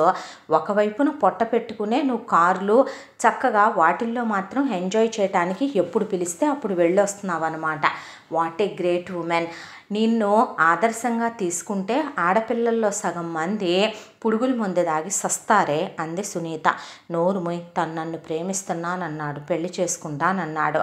పెళ్లి చేసుకునేవాడెవడో ఆడపిల్లని పెళ్లికి ముందే తాకాలని, అనుభవించాలని ఎప్పుడంటే అప్పుడు ఫోన్లు చేసి ఒక వేసని విటుడు పిలిపించుకున్నట్టుగా పిలిపించుకొని అమ్మా నాన్నలకి తెలియకుండా రహస్యంగా 3వ కంటికి తెలియకుండా కారు బ్యాక్ సీటుల్లో, అవునులే వాళ్ళ అమ్మా నాన్నలకి తెలిసినా ఏమనరుగా, డైరెక్ట్గా నువ్వు వాళ్ళ బెడ్రూమ్లోకి వెళ్ళినా వాళ్ళేం ఫీల్ అవ్వరుగా. అబ్బా ఏంటి నీ గొడవ? మరి ఈ విషయం చెప్పకుండా ఎందుకు దాచావే? అమ్మా నాన్న, ఇప్పుడు ఒక్క మాట అడుగుతాను నేను, కడుపుతో ఉన్నమ్మ కనక మానుద్దా ఏంటి? కళ్యాణం వచ్చినా కక్కు వచ్చినా ఆగుద్దా? నీతులు చెప్తావు కదా, ఇప్పుడు వెళ్ళి మాట్లాడు మరి ఆ కడుపు సంగతి ఏంటో అంది సునీత. నిజమే కదా, వెళ్ళి మేడం గారితో నేను, సార్తో నువ్వు, లేదంటే కనుక అసలు ముందు అసలు వాడితో మాట్లాడమనవే దాన్ని అంది సునీత. అనేసరికి నిజమే ముందెళ్ళి అనిల్ బాబుతో చెప్పి విషయం సంబరపడతాడు అంది కమల. దేనికి సంబరపడతాడు? దేనికి సంబరపడటమేంటి? తొలిచూలు కాన్పు, కాబోయే భార్య కడుపుతో ఉందే. అమ్మ, కన్యాదానం అంటే మీనింగ్ ఏంటి అని అడిగింది సునీత. ఏముంది, కన్యని దానం చేయటం. అవునులే, కరెక్ట్గానే చెప్పావు. ఇప్పుడు మరి నీ కూతురు కన్య కాదు కదమ్మా. ఆ కన్యాదాన ఫలానికి బదులు గర్భాధానం అయిపోయిన నీ కూతుర్ని దానం చేస్తే నీకు ఏ ఫలం వస్తుందంటావు? నోరు ముయ్యవే నువ్వు నీ మాటలు అని సరితని అనిల్ దగ్గరికి పంపించారు కమల, రమణ. సరిత వెళ్ళి అనిల్తో నేను ప్రెగ్నెంట్నే అంది. వాట్ అన్నాడు. వాట్ ఏంటి? ఏమీ వాడకుండా ఇద్దరు శారీరకంగా కలిస్తే ప్రెగ్నెంట్ అవ్వరా ఏంటి అంది సరిత. అవన్నీ నువ్వు ప్రిపేర్ అయి రావా ఏంటి? నేను రమ్మనమనగానే నువ్వేగా నా నోరు మూసేసి, అవునులే ఎవడు చెయ్యేస్తే వాడికి లొంగిపోయే రకానివి కదా నువ్వు. అనిల్, నన్ను ప్రేమిస్తున్నానన్నావు, పెళ్లి చేసుకుంటానన్నావు. ఏం చూసి చేసుకోనే నేను నిన్ను? ఏముందని చేసుకొని నేను నీతో? నాకు అర్థం కాదు. కోటీశ్వర్ల అమ్మాయిలే నా దగ్గర 1 నైట్ స్టాండ్లకి అవర్స్ లెక్కన వస్తే వాటినే నేను యూజ్ అండ్ త్రో కింద, చూయింగ్ గమ్ కింద, టిష్యూ పేపర్ కింద వాడి అవతల పడేస్తూ ఉంటాను. అయినా నీకు నువ్వు ఇష్టపడి వచ్చి నువ్వు సుఖపడ్డావు, నన్ను సుఖపెట్టావు. అయినా ఊడికినే ఏమైనా నువ్వు నన్ను సుఖపెట్టావా? నేను ఎప్పుడు రమ్మనమంటే అప్పుడు వచ్చానని బిల్డప్ ఇవ్వకో. అందుకు నువ్వు నొక్కిందంతా ఇప్పటికే నీ చేతిలో ఉన్న న్యూ సిరీస్ ఐఫోను. అది కాకుండా నువ్వు వేసుకునే బట్టలు, ఎప్పుడైనా అంత కాస్ట్లీ బట్టలు వేసుకున్నావా? ఫుట్వేరు. అవి కాకుండా కాస్మెటిక్స్, గిఫ్ట్లు, ట్రిప్పులు, సినిమాలు, షికార్లు, ఫుడ్డు. ఏంటి నువ్వు ఎంజాయ్ చేయండి? హ్యాండ్ బ్యాగుల దగ్గర నుంచి చివరికి సెలూన్ల వరకు నన్ను వాడేసి ఏదో ఫ్రీగా నువ్వేదో నాకు సుఖాన్ని ఇచ్చినట్టు, నీ శరీరాన్ని నాకు పంచినట్టు ఫీల్ అవుతున్నావేంటే? అయినా ఈ సోదంతా అనవసరం. సరే, ఇప్పుడు నేనేమి యూజ్ చేయలేదు, నువ్వు ప్రెగ్నెంట్ అయ్యావు, ఇలాంటివన్నీ నాకు చాలా కామన్ విషయాలు. అంటే నన్ను పెళ్లి చేసుకోవా? వాట్? నీలాంటి అలగాదాన్ని, లో క్లాస్ దాన్ని, ఆఫ్టర్ ఆల్ డ్రైవర్ గాడి కూతుర్ని నేను నిన్ను పెళ్లి చేసుకోవటం ఏంటే? మా దయాభిక్ష మీద మేము తినగా మిగిలిపోయిన ఎంగిలి మెతుకులు తిని బ్రతికే ఫ్యామిలీ మీదే మా డాడీకి పెగ్ ఫిక్స్ చేస్తూ అక్కడ 4 మందు చుక్కలు దొరికితే తాగి తృప్తి పడతాడు నీ బాబు. మా డాడీ చేసే స్కామ్స్లో వెంటెళ్తాడు కాబట్టి మా డాడీ విధిల్చే డబ్బులతో బతికే ఫ్యామిలీ మీదే. మా అమ్మ కట్టి తీసేసిన చీరలు నీ అమ్మ, అలాగే నా చెల్లెలు వేసి తీసేసిన డ్రెస్సులు నువ్వు వేసుకొని బ్రతికే బ్రతుకులు మీవే. నీకు నా బెడ్రూమ్లోకి వచ్చి నా పెళ్ళాని అయిపోయి నా ప్యాలెస్లో, అందులోనూ నా పెళ్ళాంగా నువ్వు ప్రిన్సెస్ అయిపోదామనుకుంటే ఎలాగా అన్నాడు అనిల్. అంటే ఏంటి ఇప్పుడు? ఏమీ లేదు, ఇదిగో 5 lakhs చెక్కు తీసుకెళ్ళి ముందు ఆ కడుపుని కడిగించేసుకొని మిగతా డబ్బులు పెట్టి త్వరగా కోలుకో. మళ్ళీ నేను ఎప్పుడు రమ్మనమంటే అప్పుడు రావాలి, ఊరికినే వద్దులే పో అనేసరికి సడిత వచ్చి ఆ విషయం కమల, రమణలకి చెప్పింది. అన్నాడా, ఇచ్చాడా చెక్కు అనుకున్నాను నేను. అనుకున్నంత అయ్యిందే. అమ్మ ఏమాత్రం పరువు ప్రతిష్ట, ఆత్మాభిమానం, సిగ్గు, లజ్జ, మానాభిమానాలు, చీము నెత్తురు ఉన్నవాళ్ళు ఇలాంటి పనులు చేస్తారా? కూతుర్ని తార్చుకోవటం ఏంటమ్మా? ఎంతకన్నా ఏ కూలో నాలో చేసుకునేవాడికి ఇచ్చి చేసిన గౌరవం విలువ ఏడుస్తుందే. ఆడదానికి అన్నిటికన్నా శీలం ముఖ్యమైనది కాదంటే దాన్ని ఎలా తాకట్టు పెట్టగలిగావే? ఒక మగాడు 3 ముళ్ళు వేయకముందే అన్నీ ఎలా అర్పించగలిగావే? ఇప్పుడు ఆ కడుపులో బిడ్డని ఏం చేద్దామనుకుంటున్నారో? అసలు మీ ఇద్దరికి కాస్తైనా సిగ్గు శరాలున్నాయా అమ్మా? మాట్లాడకుండా అలా నుంచున్నారేంటే అంది సునీత. అనేపాటికి కడుపు తీయించుకోమంటే ఊరుకుంటామా ఏంటి? వెళ్ళి మేడం గారితో మాట్లాడతాను నేను అని బయలుదేరారు ఇద్దరు. వెళ్ళి భానుమూర్తి భార్య విమలకి ఈ విషయాన్ని చెప్తే, అయితే ఏం చేయమంటావే అంది విమల. ఏం చేయమంటావేంటి మేడం గారు? ఆ కడుపులో పెరుగుతున్న వారసుడో వారసురాలో వాళ్ళు మీ ఇంటి బిడ్డ. మీ అబ్బాయి గర్భధానం చేస్తే వచ్చిన కడుపది. అవునా? గ్యారంటీ ఏంటి అని అడిగింది విమల. అమ్మా మీరేనా అలా మాట్లాడేది అన్నాడు రమణ. ఏ నా కొడుకు గంటకో దాంతో రోజుకు 10 మందితో తిరుగుతాడని మీ ఇద్దరికీ తెలియదా? అలా అనుకుంటే ఇప్పుడు నేను వరుస పెట్టి రోజుకు ఒక 500 మందిని నా మనవళ్ళు నా మనవరాళ్ళు అని ఒప్పుకొని వచ్చిన వాళ్ళందరినీ నా కోడళ్ళుగా చేసుకొని ఆస్తుల వాటాలు రాస్తా కూర్చోవాలి. ఎలా కనపడుతున్నావురా మేము మీకు? ఏమోలే, ఒకసారి ఆయన ప్రమాదంలో ఉంటే కాపాడేవలేమనమని తీసుకొచ్చి నీకు అవుట్ హౌస్ ఇచ్చి నీకు నీ పెళ్ళానికి ఆశ్రయం కల్పించి నీ కూతుళ్ళకి చదువు చెప్పిస్తామని మేం కట్టిపడేసిన బట్టలు, మేం తినగా మిగిలిన మెతుకులు, ఆయన తాగ్గా మిగిలిన మందు పడేస్తుంటే ఒళ్ళు పొగరెక్కి కండకావరంతో కళ్ళు మూసుకుపోయినాయా? ఆయన ఆడదానిలా పెంచాలని తెలియదంటే నీకు? తాహతకు మించి ఆకాశానికి నిత్యం లేకూడదని నీ కూతురికి తెలియదా? ఎవరి హద్దుల్లో వాళ్ళు ఉండాలని తెలియదా? అయినా కుక్క వాకిట్లో ఉండాలి, చెప్పు కాలికి ఉండాలి, తేలు చెప్పు కింద ఉండాలి. మీరెంత? మీ బ్రతుకులెంత? అంటే నీ కూతురు ఓవర్ నైట్లో నా కొడుక్కి అన్నీ సమర్పించేసి ఎలాగోలాగా వాడేమొత్తులోనే ఉండి వాడేమీ వాడకుండా దీంతో కలిస్తే ఆ కడుపును అడ్డం పెట్టుకొని ఇది ఇంటికి కోడలనైపోయి ఇంకేముంది ఈ ఆస్తిని అనుభవిస్తూ మా అందరి మీద పెత్తందాడి అవుదాం అనుకుందా? దీన్ని అడ్డం పెట్టుకొని నువ్వు నా స్థానంలోకి వచ్చి రాజ్యం ఏల్దాం అనుకుంటున్నావా? ఎలా కనపడుతున్నానే? నా గురించి నీకు బాగా తెలుసు. మేము వ్యాపారాలు జనాన్ని గెలుచుకుంటూ చేసిన వాళ్ళం కాదు, తొక్కేసుకుంటూ చేసుకుంటూ వస్తున్నాం.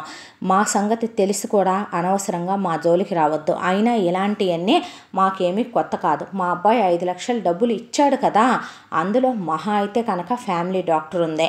మీరు రూపాయి పెట్టుకోకుండా అబార్షన్ అదే చేసేస్తుంది. ఎవడో ఒకడు గంతకు దగ్గ బొంతం చూసి దీనికి ఇచ్చి పెళ్లి చేసి పంపించేసేసి నోరు మూసుకోండి.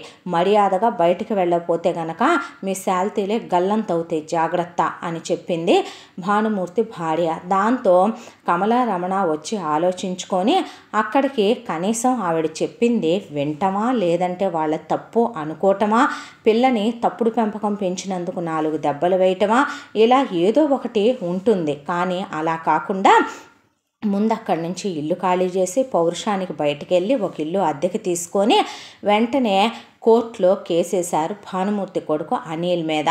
మా అమ్మాయిని మోసం చేశాడని, మొత్తం ముందు పెట్టాడని, మా అమ్మాయిని గర్భవతిని చేశాడని ముందు కేసు ఫైల్ చేయించి పోలీస్ స్టేషన్లకు వెళ్ళి మీడియాని పిలిపించి మీడియా ముందు చెప్పి న్యూస్ పేపర్లకు ఎక్కించి భానుమూర్తి ఫ్యామిలీని నానా రచ్చ చేశారు రమణ, కమల, సరిత కలిసే.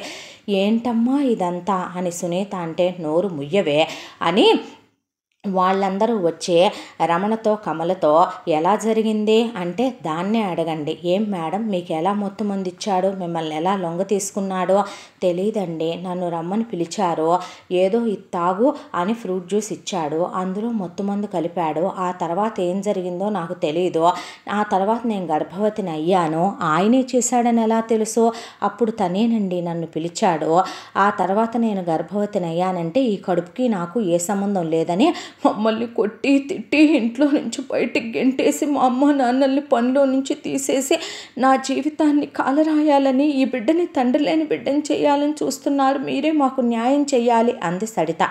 అనేసరికి మీడియా వాళ్ళంతా మీరు డబ్బున్న వాళ్ళకి గ్యాలాలేస్తున్నారనే, మీకు ఇది కులవృత్తని, మీ అమ్మా నాన్నే మిమ్మల్ని టార్చారనే, మీకు ఇలా ఒక మగాడు కాదు రోజుకో మగాడు గంటకో మగాడితో తిరిగే అలవాటు ఉందనే, మీరు పుష్పవతి అయిన దగ్గర నుంచి ఇప్పటి వరకు మీకు చాలామంది బాయ్ ఫ్రెండ్స్ ఉన్నారనే భానుమూర్తి గారి భార్య విమలాదేవి గారు అందరి ముందు మీడియా ముందు చెప్పారండి. అలాగే మీరెవరెవరితో ఎఫ్ఐఆర్లు పెట్టుకున్నారో వాళ్ళందరి ఫోటోలు వాళ్ళందరి స్టోరీలు కూడా చెప్పారు ఆవిడ అని చెప్తే, రామ రామ ఇదంతా వాళ్ళకి క్రియేట్ చేసే క్రియేషన్ బాబు, మీరు నమ్మకండి. ముళ్ళొచ్చి ఆకు మీద పడ్డా ఆకొచ్చి ముళ్ళు మీద పడ్డా చిరిగేది ఆకే, మాలాంటి వాళ్ళ బ్రతికే కదయ్యా, మేము పేదవాళ్ళవని ఇలా క్రియేట్ చేసి చెప్పారు అంది కమల. మీ చిన్నమ్మాయి ఇంతకీ ఎక్కడ చదువుతోంది, నీకెంతమంది బాయ్ ఫ్రెండ్స్ ఉన్నారో, నువ్వు ఇలాగే తిరుగుతున్నావా? అవును మీ ఫీజులు వాళ్లే కడుతున్నారంటగా, అవును నువ్వెన్నిసార్లు భానుమూర్తి కొడుకు దగ్గరికి వెళ్ళొచ్చావు అని సునీత మొహం మీద ఒక్కసారిగా వాళ్ళు కెమెరాలు పెట్టి అడిగేసరికి సునీత తల తీసి ఎక్కడ పెట్టుకోవాలో అర్థం కాక తల బద్దలైపోవటం మొదలైంది. అలా ఫ్యామిలీ మొత్తం మీడియాలో ఫేమస్ అయిపోయారు. కోర్టుకు వెళ్ళిన తర్వాత కోర్టులో తెలిసిన విషయం, ఫైనల్ అయిన విషయం ఏంటంటే సరితకి అనిల్ మత్తు పెట్టలేదు. ఇష్టపూర్వకంగానే సరిత అనిల్తో శారీరకంగా ఒకసారి కాదు తను వయసుకు వచ్చిన దగ్గర నుంచి చాలాసార్లు కలిసిందే. అయితే అనుకోకుండా ఈసారి అతను తప్పతాగి ఉండటం వల్ల ఏమీ వాడక ఆమె ప్రెగ్నెంట్ అయింది. ప్రెగ్నెంట్ అయిన విషయం ఆమెకి తెలిసి కూడా అతన్నే పెళ్లి చేసుకోవాలని, ఆ ఇంటికి కోడలవ్వాలని డబ్బు మీద ఉన్న ఆశతో ఆమె అబోర్షన్ చేయించుకోలేదు అనే విషయం మాత్రం అక్కడ ప్రూవ్ అయింది. అంతవరకు ఓకే. అయితే అనిల్ వాళ్ళ వైపు బలం లేదని వీళ్ళ వైపు లాయరు భానుమూర్తిని విమలని అనిల్ని పిలిచి, మేడం విమల గారు మీరేం చేస్తారో తెలియదు, ఇప్పుడు ఆ బిడ్డ కాస్త భూమి మీదకి వచ్చిందనుకోండి, వాళ్ళు ఆల్రెడీ పోలీస్ స్టేషన్లని మీడియాలని నానా రచ్చ చేస్తున్నారు. మీరా పెద్ద పెద్ద వ్యాపారవేత్తలు, మీలాంటి వాళ్ళు నలుగురు నోట్లు నానటం మంచిది కాదు. రేపొద్దున ఈ ఎఫెక్ట్ మీ అమ్మాయి ఫ్యూచర్ మీద, మీ అబ్బాయి ఫ్యూచర్ మీద, మీ వ్యాపారాల మీద కూడా పడుద్ది. మీ కాంపిటీటర్ కి మీరే బలం ఇచ్చినట్టు అవుతుంది. ఇప్పుడు రేపొద్దున డిఎన్ఏలు అన్నారనుకోండి, ఆ కడుపు మీ అబ్బాయికి వచ్చిందేనని ప్రూవ్ అయితే అప్పుడైనా సరే చచ్చినట్టు ఒప్పుకొని తీరాలి. దానికి తోడు జైలు శిక్షలు అవి ఇవి, నన్ను రేప్ చేశాడన్నా కూడా మనం చేయగలిగింది ఏమీ లేదు. ఆలోచించుకోండి, నేను వాయిదా తీసుకుంటానని లాయర్ వెళ్ళి వాయిదా తీసుకొని వచ్చాడు బయటికి. కోపంతో రగిలిపోతున్న విమల రమణని, కమలని, సరితని, సునీతని తీసుకురమ్మనమని మనుషుల్ని పంపించి కబురు పెట్టింది. ఇంకేముంది, కాళ్ళబేగారానికి వచ్చింది. తమ పెద్ద కూతుర్ని వాళ్ళ కోడల్ని చేసేసుకుంటుందని గెంతుకుంటూ వెళ్ళారు వీళ్ళు అంతఃపురంలోనికి. అక్కడికొచ్చిన రమణ ఫ్యామిలీ మొత్తాన్ని కాళ్ళు చేతులు కట్టేయించి విమల లైసెన్స్డ్ రివాల్వర్ తీసుకొచ్చి కమల నుదురు మీద పెట్టింది. ఈ కడుపులో ఉన్న పిండమే కదే నా కొడుకుది అంటుంది. అసలు నేను తప్పెక్కడ చేశానో తెలుసా, దీని కడుపు నేనే కడిగించకుండా, దీని ఊపిరి తీసేయకుండా, మిమ్మల్ని ఇక్కడే సమాధి చేయకుండా బయటకు వదిలి నేను తప్పు చేశాను. ఏమోలే ఒకప్పుడు ఆయన ప్రాణాలు కాపాడారు కదా అని చెప్పి నీ కూతురు సుఖపడి మరీ నా కొడుకు దగ్గర గిఫ్ట్లు తీసుకొని వాడితో సుఖాన్ని పొంది సుఖాన్ని అందించింది. దాంతో నేను మర్యాదగా అబార్షన్ చేయించుకోండి అని చెప్పి వదిలేస్తే వినకుండా మీడియాలకు ఎక్కుతారా? ఏమే కమల, ఎన్నోసార్లు నాతో పాటు ఎన్నో క్రైములకు వచ్చిన దానివి. ఎంతమందిని నేను కిడ్నాపులు చేయించానో, ఎంతమందిని తొక్కుకుంటూ మేము ఇక్కడ దాకా వచ్చామో నీకు తెలియదంటే ఇందులో 6 బుల్లెట్లు ఉన్నాయి, మీరు 4 ఉన్నారు. నీ కూతురు కడుపుతో ఉంది కాబట్టి దానికి ఒక్కదానికి 1, దాని కడుపులో పిండానికి 2, మీ ముగ్గురికి 3 శత్రుశేషం మిగలకుండా పోతుంది. నేను గుండెల్లోనే కాలుస్తాను, లేదంటే నోట్లో కాల్చనా, నుదురు మీద కాల్చనా, ఎక్కడ కాల్చమంటారు? ప్రాణాలతో మాత్రం ఉండేలా ఉంచను మిమ్మల్ని. నీకు నేను కొన్ని విషయాలు చెప్తాను, సరిగ్గా విను. 1, మర్యాదగా నేను చెప్పినట్టు విని 1 కోటి రూపాయలు పడేస్తా. దీన్ని కడుపుతో సహా ఇష్టపడి చేసుకునేవాడు ఎవడో ఒకడు దొరక్కపోడు. ఆ సంబంధం కూడా మేమే చూసించాం. వీళ్ళు మాకు తెలిసిన వాళ్ళు. వాళ్ళ అబ్బాయికి మతిస్థిమితం లేదు. అయితే ఆ అబ్బాయికి పెళ్లి చెయ్యాలి. వాళ్ళ మామగారు పోతూ 20 కోట్ల రూపాయల ఆస్తి అతని పేరు మీద పెట్టారు. వాళ్ళకి 4 అమ్మాయిలు. అయితే ఇప్పుడు ఆ కొడుక్కి కాస్త మతిస్థిమితం లేదు, సంసారానికి పనికిరాడు, అతనికి అసలు ఏమీ తెలియదు. అతనికిచ్చి నీ కూతుర్ని పెళ్లి చేస్తే వాడు మాయరోగం వచ్చి ఉన్నాడు గుండె జబ్బుతో. వాడు పోయాడనుకో నీ కూతురికి వాడి పేరిట ఉన్న ఎల్ఐసి డబ్బులు, వాడి వాటాలోంచి డబ్బులు, అలాగే 1 కోటి రూపాయల నగలు ముట్ట చెప్తారు వీళ్ళు. అది కాకుండా నేను 1 కోటి రూపాయలు ఇస్తాను నా కొడుకు నీ కూతురికి కడుపు చేసినందుకు, మర్యాదగా తీసుకొని నోరు మూసుకొని తప్పంతా మీదేనని మీ కూతురే కండ కావరంతో ఎవడితోనో కాలు జారి ఆ తప్పుని మా అబ్బాయి మీద వేశానని, మా ఇంటి కోడలు అయిపోవటానికి ఇంత ఆస్తిని అనుభవించాలని కన్నుకుట్టి ఇదంతా చేశానని మీరు మీడియా ముందు ఒప్పుకొని చెప్పాలి. లేదంటే కనుక నిన్ను 50 మందితో గ్యాంగ్ రేప్ చేయించి కమల నీ మొగుడిని ముక్కలు ముక్కలుగా నరికి నీ మొగుడు పార్ట్లన్నీ కాకులకి గద్దలకి వేయించి నీ బ్రతుకుని యూట్యూబుల దగ్గర నుంచి అన్ని మీడియా ఛానళ్ళల్లో నేను పెట్టించగలను. నీకొక చిన్న కూతురుంది, నీ కూతుర్ని డైరెక్ట్ బాంబే రెడ్ లైట్ ఏరియాలో అమ్మించి నీ పెద్ద కూతురికి మత్తివ్వకుండా అబార్షన్ చేయించి లోపలున్న పిండాన్ని బయటికి తీయించి నీ పెద్ద కూతుర్ని ఏ భాగానికి ఆ భాగం ముక్కలు ముక్కలుగా కోయించి ఊరికి 1 చొప్పున వేలాడదీయిస్తా, ఏం చేద్దామంటావు అని అడిగింది విమల. అనేసరికి కమలకి రమణకి చెమటలు పోసుకొచ్చి ఒళ్ళంతా తడిచిపోయింది. ఏంటి జోక్ చేస్తున్నాను అనుకుంటున్నారా? లేదు కమల, ఫస్ట్ నిన్ను రేప్ చేయించేదా ఒక 50 మంది రెడీగానే ఉన్నారు, నీ కూతుర్ని వీళ్ళే రెడ్ లైట్ ఏరియాకి తీసుకెళ్ళటానికి వచ్చారు. రమణ నీ గురించి బాగా నా గురించి నీకు బాగా తెలుసు, భానుమూర్తి సారు ఎలాంటి పనులు చేస్తారనేదే, నిన్ను ముక్కలు ముక్కలుగా నరకటం మాకేం పెద్ద విశేషం కాదు, డాక్టర్ దీనికి మత్తివ్వకుండా లోపలికి తీసుకెళ్లి పిండాన్ని బయటికి లాగేయండి అనేపాటికి వద్దు, మీరు చెప్పినట్టే చేస్తాం, మీకు కాళ్ళు పట్టుకొని మీకు దండం పెడతాం అనేసరికి మంచిది, ముందు ఆ పని చూడండి, మీతో పాటు 10 మంది మనుషులుంటారు, ఏదైనా తేడా వచ్చిందో అని ఇక్కడికే మీడియా వస్తుంది, లాయర్ వస్తాడు అని అక్కడికక్కడే మీడియాని పిలిపించింది భానుమూర్తి భార్య.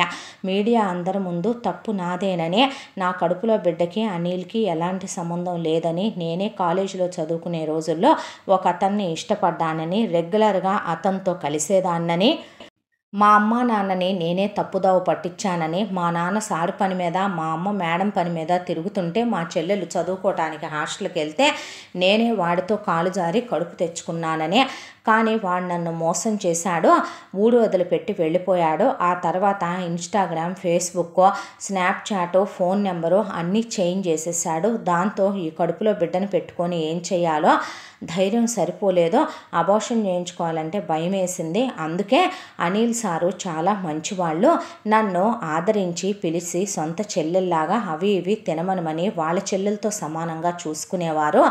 అయితే ఆయన మీద ఎప్పటి నుంచో నా కన్నుంది, ఆయన మీద మోజుపడ్డాను, వాళ్లకున్న కోట్ల రూపాయల ఆస్తికి నేను కోడల్ని కావాలనుకున్నాను. కాబట్టే ఈ నిందని వాళ్ళ మీద మోపి ఎలాగైనా సరే వాళ్ళని అల్లరిపాలు చేస్తే నన్ను ఇంటి కోడల్ని చేసుకొని నా బిడ్డని వాళ్ళ బిడ్డగా అనుమతిస్తారనుకున్నాను. మరి ఇప్పుడు ఎందుకు ఈ విషయం చెప్తున్నావు అని అడిగారు మీడియా వాళ్ళు. ఎందుకంటే నా కడుపులో బిడ్డ నన్ను నిలదీసి ప్రశ్నిస్తున్నట్టుగా అనిపిస్తోంది, నేను ఎవరికి బిడ్డనమ్మా అని అడుగుతున్నట్టే అనిపిస్తోంది, ఉలికులికి పడుతున్నాను.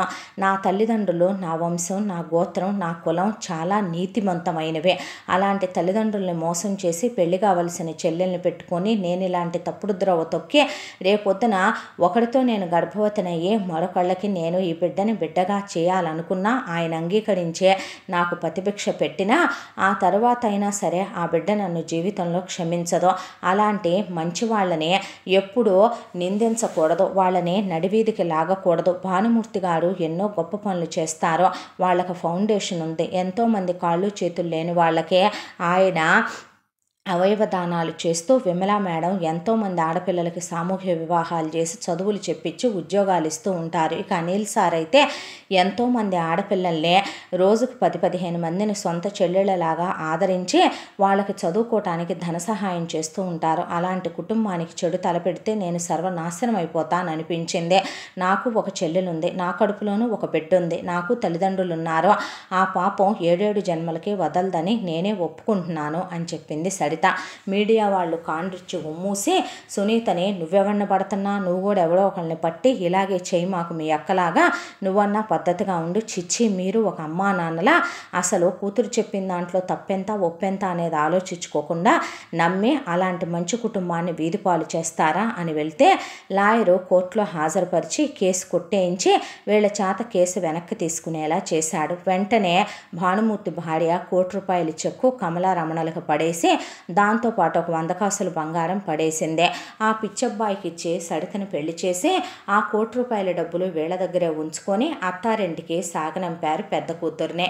ఇక మళ్ళీ సునీత ఎక్కడికమ్మా వెళ్తున్నావు అని అడిగితే అంతఃపురానికి అంది కమల. ఏంటి అంది సునీత. అవునే మేడం గారు సార్ గారు జరిగిందంతా మా తప్పే, క్షమించండి అని నాన్న నేను వెళ్ళి కాళ్ళ మీద పడ్డాం. ఎన్నో పనుల్లో వాళ్ళకి మేము సహాయంగా ఉన్నాం. వాళ్ళు చేసిన ఎన్నో మర్డర్ల దగ్గర నుంచి ఎన్నో క్రైముల విషయాలు బయటికి రానివ్వకుండా నాన్న నేను కిడ్నాపుల దగ్గర నుంచి రేపుల దాకా దిగమింగినందుకు ఆవిడ మనకి చాలా సహాయం చేసింది. మేము నమ్మిన బంట్లు మాలాంటి వాళ్ళు వాళ్ళకు దొరుకుతారా? కాబట్టి ఎప్పట్లానే వచ్చి మీ అవుట్ హౌస్లో మీరుండండి, మీ పనులు మీరు చేసుకోండి, ఇంకోసారి పిచ్చి వేషాలు వేస్తే ఊరుకోమని వార్నింగ్ ఇచ్చి నాన్నకి జీతం పెంచి నాకు జీతం పెంచి రమ్మనమన్నారు. నిన్ను పీజీ ఆయనే చదివిస్తానన్నారు. తల్లి నన్నెవ్వరూ చదివించక్కర్లా. ఇహ నుంచి మీ చిన్న కూతురు సచ్చిందనుకోండి, నేను బతికుంటే వస్తా, లేదంటే నా సావు నేను సస్తా. అదేంటి అలా మాట్లాడతావు? నువ్వు మళ్ళీ తిరిగి రాపోతే మా మీద ఒట్టే. అమ్మా నా బతికేదో నేను బతుకుతానమ్మా. నేను పీజీ మెరిట్ మీద సీటు తెచ్చుకున్నాను పాత కాలేజీలోనే. ప్రపంచమంతా టామ్ అయిపోయిన తర్వాత కూడా సిగ్గు శరం లేకుండా ఎవరో అమాయకుడు పిచ్చోడు గుండె జబ్బుతో పోబోయే వ్యక్తికి ఎంత బాగా దాన్నిచ్చి పెళ్లి చేసి పంపించి కడుపు ఒకడికి వస్తే ఆ పుట్టబోయే బిడ్డకి ఇంకొకటి ఇంటి పేరు తండ్రి పేరు ఇవ్వటానికి ఎంత బాగా సిద్ధపడ్డారమ్మా మీరు. భగవంతుడు అనేవాడు ఉంటే క్షమిస్తాడా మిమ్మల్ని? మరి ఏం చేయమంటావే? అబార్షన్ చేసే టైం అయిపోయిందే, ఇప్పుడు ఇంకేం చేయగలవంటావు? అయినా రేపొద్దున వాడు పోయాడే అనుకో, అక్కకేం అన్యాయం జరగదు. LIC డబ్బులు ఒక 2 కోట్ల దాకా వస్తాయి. వాళ్ళ అత్తగారు వాళ్ళు ఒక 3 కోట్లు ముట్ట చెప్తారు. అది కాక ₹1,00,00,000 నగలిస్తారు. ఏం చేద్దాం మరి? పుట్టిన పిల్లోడికి ఓ తండ్రి పేరు ఉంటుంది, ఇంటి పేరు ఉంటుంది, ఒక గోత్రం ఉంటుంది, కులం ఏడుస్తుంది.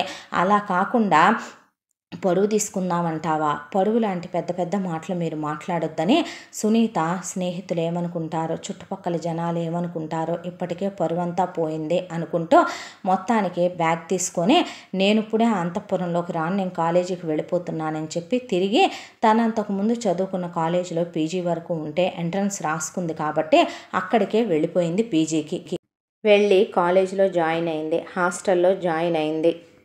అంతకుముందున్న ఫ్రెండ్స్ మిగతా స్టూడెంట్స్ ఎప్పుడూ తనతో తప్పుగా ప్రవర్తించిన వాళ్ళు, తప్పుగా మాట్లాడని వాళ్ళు కూడా సరిత విషయంలో ఎప్పుడైతే వీళ్ళు మీడియాలకు ఎక్కి ఫేమస్ ఫిగర్లు అయిపోయారో సునీతనే నీకెంత కావాలి, మీ ఫ్యామిలీ డబ్బు కోసం ఏదైనా చేయటానికి దిగజారే ఫ్యామిలీ అని తెలిసిపోయిందిలే. కానీ మీ అక్క ఎంత బాగా వేరే వాడితో కాలు జారి కడుపు చేయించుకొని బాగా డబ్బున్నోడి అకౌంట్లో వేద్దామని చూసిందే. అలా కాకుండా 1 నైట్కి ఎంత తీసుకుంటావు, పోనీ 1 వీక్కి ఎంత, 1 మంత్కి ఎంత అని సునీతని అబ్బాయిలు చాలా తప్పుగా మిస్బిహేవ్ చేస్తూ తప్పుగా మాట్లాడటం మొదలుపెట్టారు.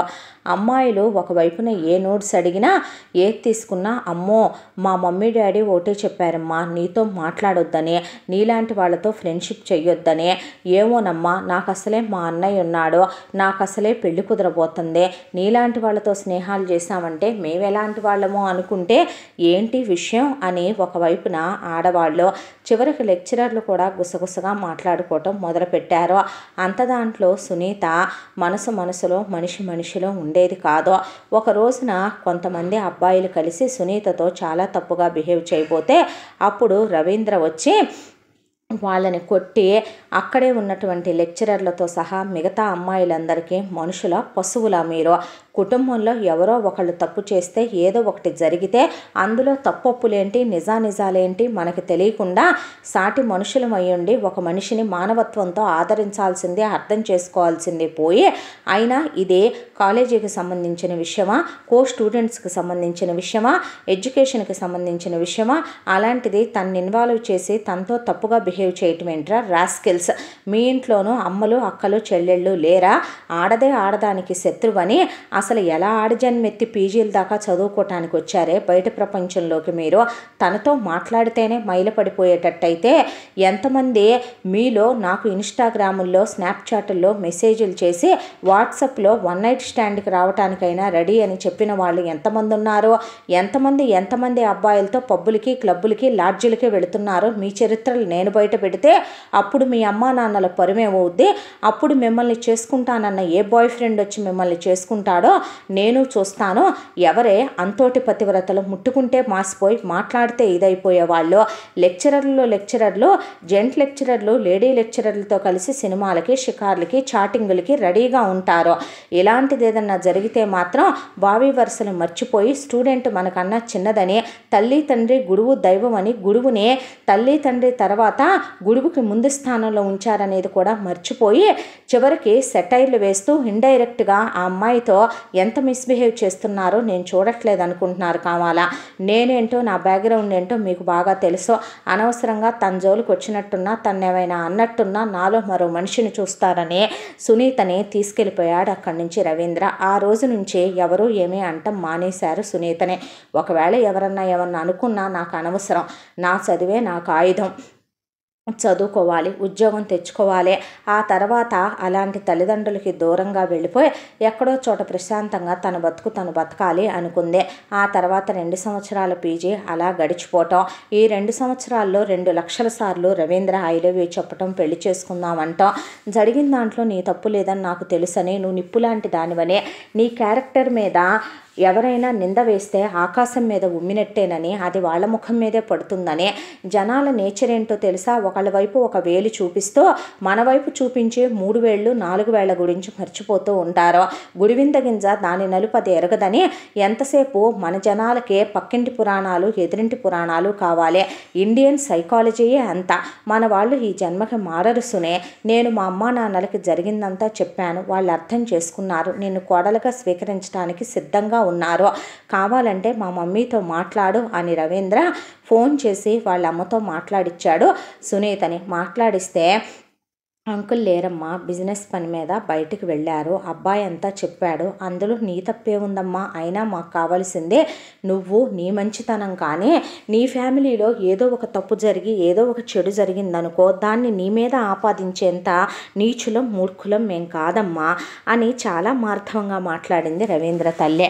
దాంతో సునీత ఏమీ మాట్లాడకుండా మౌనంగా ఊరుకుంది. అయినా సరే తాహత్తుకి మించినటువంటి ఆశపడటం తప్పనిపించిందే. మీది వ్యాపారాలు, మా నాన్న డ్రైవర్ అనేదైతే మారదు కదా, నీకేమైనా పిచ్చా? ఇప్పుడు నా కోసం అని చెప్పి మా నాన్న చేసే వ్యాపారం మానేసి అడుక్కు తినలేడు కదే. అయినా నువ్వు నేను ఉద్యోగం చేసుకొని వేరు కాపురం పెట్టుకునేదానికి మా ఫ్యామిలీతో ఏం సంబంధమే తల్లి? నీకేమైనా పిచ్చి పట్టిందా ఏంటి? అయినా నేను చెప్పేది అర్థం కాదా? ఆయన ఒక్కడే కాదు, 4-5 పార్ట్నర్స్తో కలిసి చేసే ఏదో చిన్నపాటి వ్యాపారం మాదే. అడుక్కు తినమంటావా చెప్పు? ఎవడ తాహత తగ్గదే వాళ్ళు చేసుకోకుండా ఎలా అన్నాడు రవీంద్ర. అదే చెప్తున్నాను, తాహతకు మించి ఎవరు ఆకాశానికి నిచ్చెనలు వేయకూడదు. నేనెందుకు మా అమ్మ నాన్న పుట్టానా అనే స్టేజ్కి తెచ్చి వదిలిపెట్టేటట్టున్నావేంటే నన్ను అని రవీంద్ర ఒప్పుకుంటావా? నన్ను చావమంటావా అన్నాడు ఫైనలీ. చచ్చిపో అయితే అందే సునీత. అంతేగా అని చెప్పి కాలేజీలో అందరి ముందే తన చెయ్యి కట్ చేసుకున్నాడు.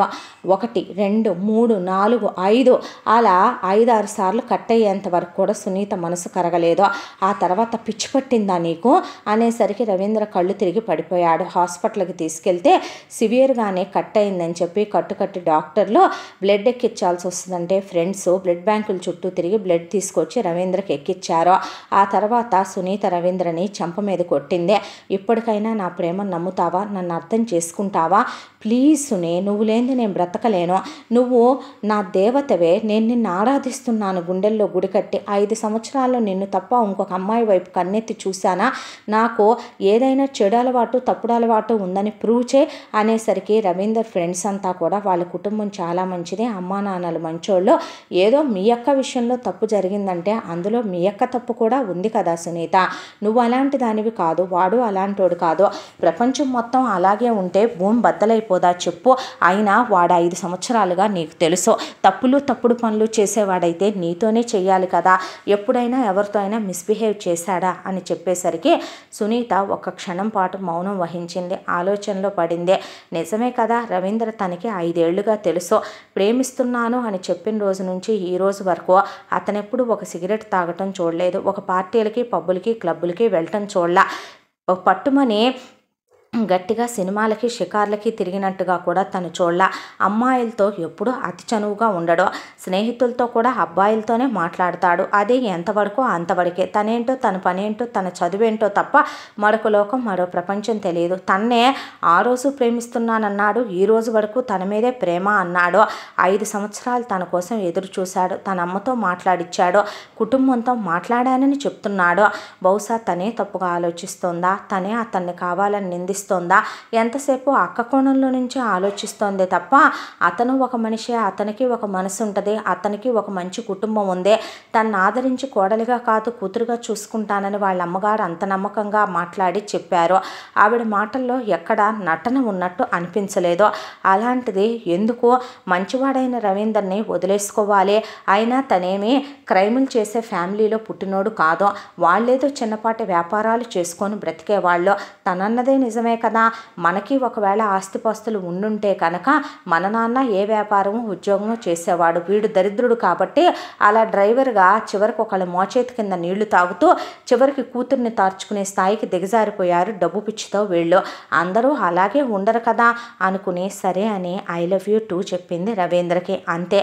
రవీంద్ర ఆనందానికి పట్టపగ్గాలు లేవు. ఆ తర్వాత రవీంద్ర సునీతని కౌగిలించుకోబోయాడు. చెంప పగులుద్ది. ఒక్కటిచ్చానంటేనా నా సంగతి బాగా తెలియదు. తగ్గు, వెనక్కి తగ్గు, లిమిట్స్ క్రాస్ చేయకు, మిగతావన్నీ పెళ్ళయిన తర్వాతే అన్న తర్వాత ఇద్దరు ఒకరోజు బైక్ మీద రమ్మనమంటే సునీత రానంటే జోరున వర్షం పడుతోందని రవీంద్ర సునీతని బైక్ మీద తీసుకెళ్తూ ఉంటే మధ్యలో బైక్ ట్రబుల్ ఇచ్చిందని ఆపేశాడు. ఒక చెట్టు కింద నిలబడి ఉంటే నువ్వు చాలా అందంగా ఉన్నావని దగ్గరికి తీసుకోబోయి ఆమెని కౌగిలించుకొని దగ్గరికి తీసుకుందామని చూశాడు. సునీత పిచ్చి వేషాలు వేస్తే చెంప పగులుద్దే. నీ లిమిట్స్లో నువ్వు ఉండని అదే వర్షంలో నడుచుకుంటూ వెళ్ళిపోతే వెనకాలొచ్చి సునీత చేపట్టుకొని తప్పేంటి సునే, మనిద్దరం కాబోయే భార్యాభర్తలం. అయినా నేనేమి నిన్ను గర్భవతిని చేసి వదిలేసే రకాన్ని కాదు. అంతగా అయితే సేఫ్టీ యూజ్ చేద్దాం. నాకు నువ్వంటే పంచప్రాణాలు. నిన్ను వదిలి ఉండలేకపోతున్నాను. ఏదో నాలో ఇన్సెక్యూర్నెస్ వచ్చేస్తోంది, పొసెసివ్నెస్ వచ్చేస్తోంది. నీకెవరు ఐ లవ్ యూ చెప్పినా, నీతో ఎవరు మాట్లాడినా, నువ్వు కాసేపు ఎవరితో మాట్లాడినా తీసుకోలేకపోతున్నాను అని మోకాళ్ళ మీద కూర్చుని సునీత నడుం కౌగిలించుకొని వెక్కి వెక్కి ఏడ్చాడు. సునీతకి జాలనిపించి పిచ్చోడా, తప్పు చెయ్యాలనే ఇదే నా మనసులో ఉంటే నీతోనే చేసుండేదాన్ని, అనవసరమైన ఊహలు ఊహించుకోకు అని చెప్పింది. ఫైనల్ ఎగ్జామ్స్ అయిపోయిన తర్వాత సునీత ఎక్కడికి, ఇంటికి వెళ్తున్నావా అని అడిగాడు రవీంద్ర. లేదు బాబు, ఇంటెన్స్కి వెళ్తున్నాను అందే. ఇంటెన్సా అన్నాడు. అవును. ఎక్కడా? ఈ ఊరు. ఏంటి అంత దూరం పెట్టుకున్నావు? దాదాపు ఇక్కడి నుంచి వెళ్ళాలంటే 7-8 గంటల ప్రయాణం అక్కడికే. తెలుసు. ముందు అందరికీ దూరంగా ప్రశాంతంగా కొంతకాలం పాటు ఒంటరిగా ఉండాలనుకుంటున్నాను. అదేదో ఇక్కడే చేసుకోవచ్చుగా, నేను ఉంటాను. నీకు తెలుసుగా నాకు చదువు అంటే ఎంత ఇష్టమో. ఎలాగైనా ఈ బయాలజీలో ఏదో ఒకటి సాధించాలనేది నా కోరిక. వెళ్ళనివ్వు రవి ప్లీజ్ అంది సునీత. నేనే బస్ టికెట్ బుక్ చేస్తా, ఫ్లైట్ టికెట్ బుక్ చేస్తానంటే వద్దందే. ఎన్ని గిఫ్ట్లు ఇవ్వబోయినా తీసుకోలా. షాపింగ్ చేయిస్తానంటే వద్దందే. తనే కక్కుర్తిపడి తక్కువ రేటుకి దొరికిన బస్సులో బ్యాక్ సీట్ ఒకటి చూసుకొని బుక్ చేసుకుంది. ఏంటి ఈ డొక్కు బస్సులో వెళ్తావా అన్ని గంటలు జర్నీ చేసుకుంటూ అన్నాడు రవీంద్ర. పర్వాలేదులే అని బస్సు ఎక్కేసిన తర్వాత వద్దంటున్న సునీత తినటానికి కొనుక్కొచ్చి వాటర్ బాటిల్ అలాగే బిస్కెట్ ప్యాకెట్స్ అవి ఇచ్చాడు. ఇచ్చిన తర్వాత సునీతని కౌగిలించుకోబోతే పిచ్చి వేషాలు వేయొద్దన్నానా, ఆల్ ద బెస్ట్, జాగ్రత్త, నువ్వు వచ్చిన తర్వాత నాకు ఈ కొంత టైం కావాలే, నీకు చాలా పెద్ద సర్ప్రైజ్ ఉంది, ఆ పెద్ద సర్ప్రైజ్ నీకు ఇవ్వాలి, అదేదో చెప్పొచ్చుగా ఇప్పుడే, సర్ప్రైజ్ అంటే మొద్దు, ఇప్పుడే చెప్తారా దద్ది అన్నాడు. సరేలే అంది. అన్న తర్వాత నాకు కూడా కొంచెం టైం కావాలి, కొన్ని పనులున్నాయిలే అన్నాడు రవీంద్ర. అన్న తర్వాత బస్సు బయలుదేరబోతూ ఉండగా పరిగెత్తుకుంటూ బస్సు ఎక్కి సునీతని నుదురు మీద ముద్దు పెట్టుకొని గబగబా దిగేశాడు రవీంద్ర కిందకే.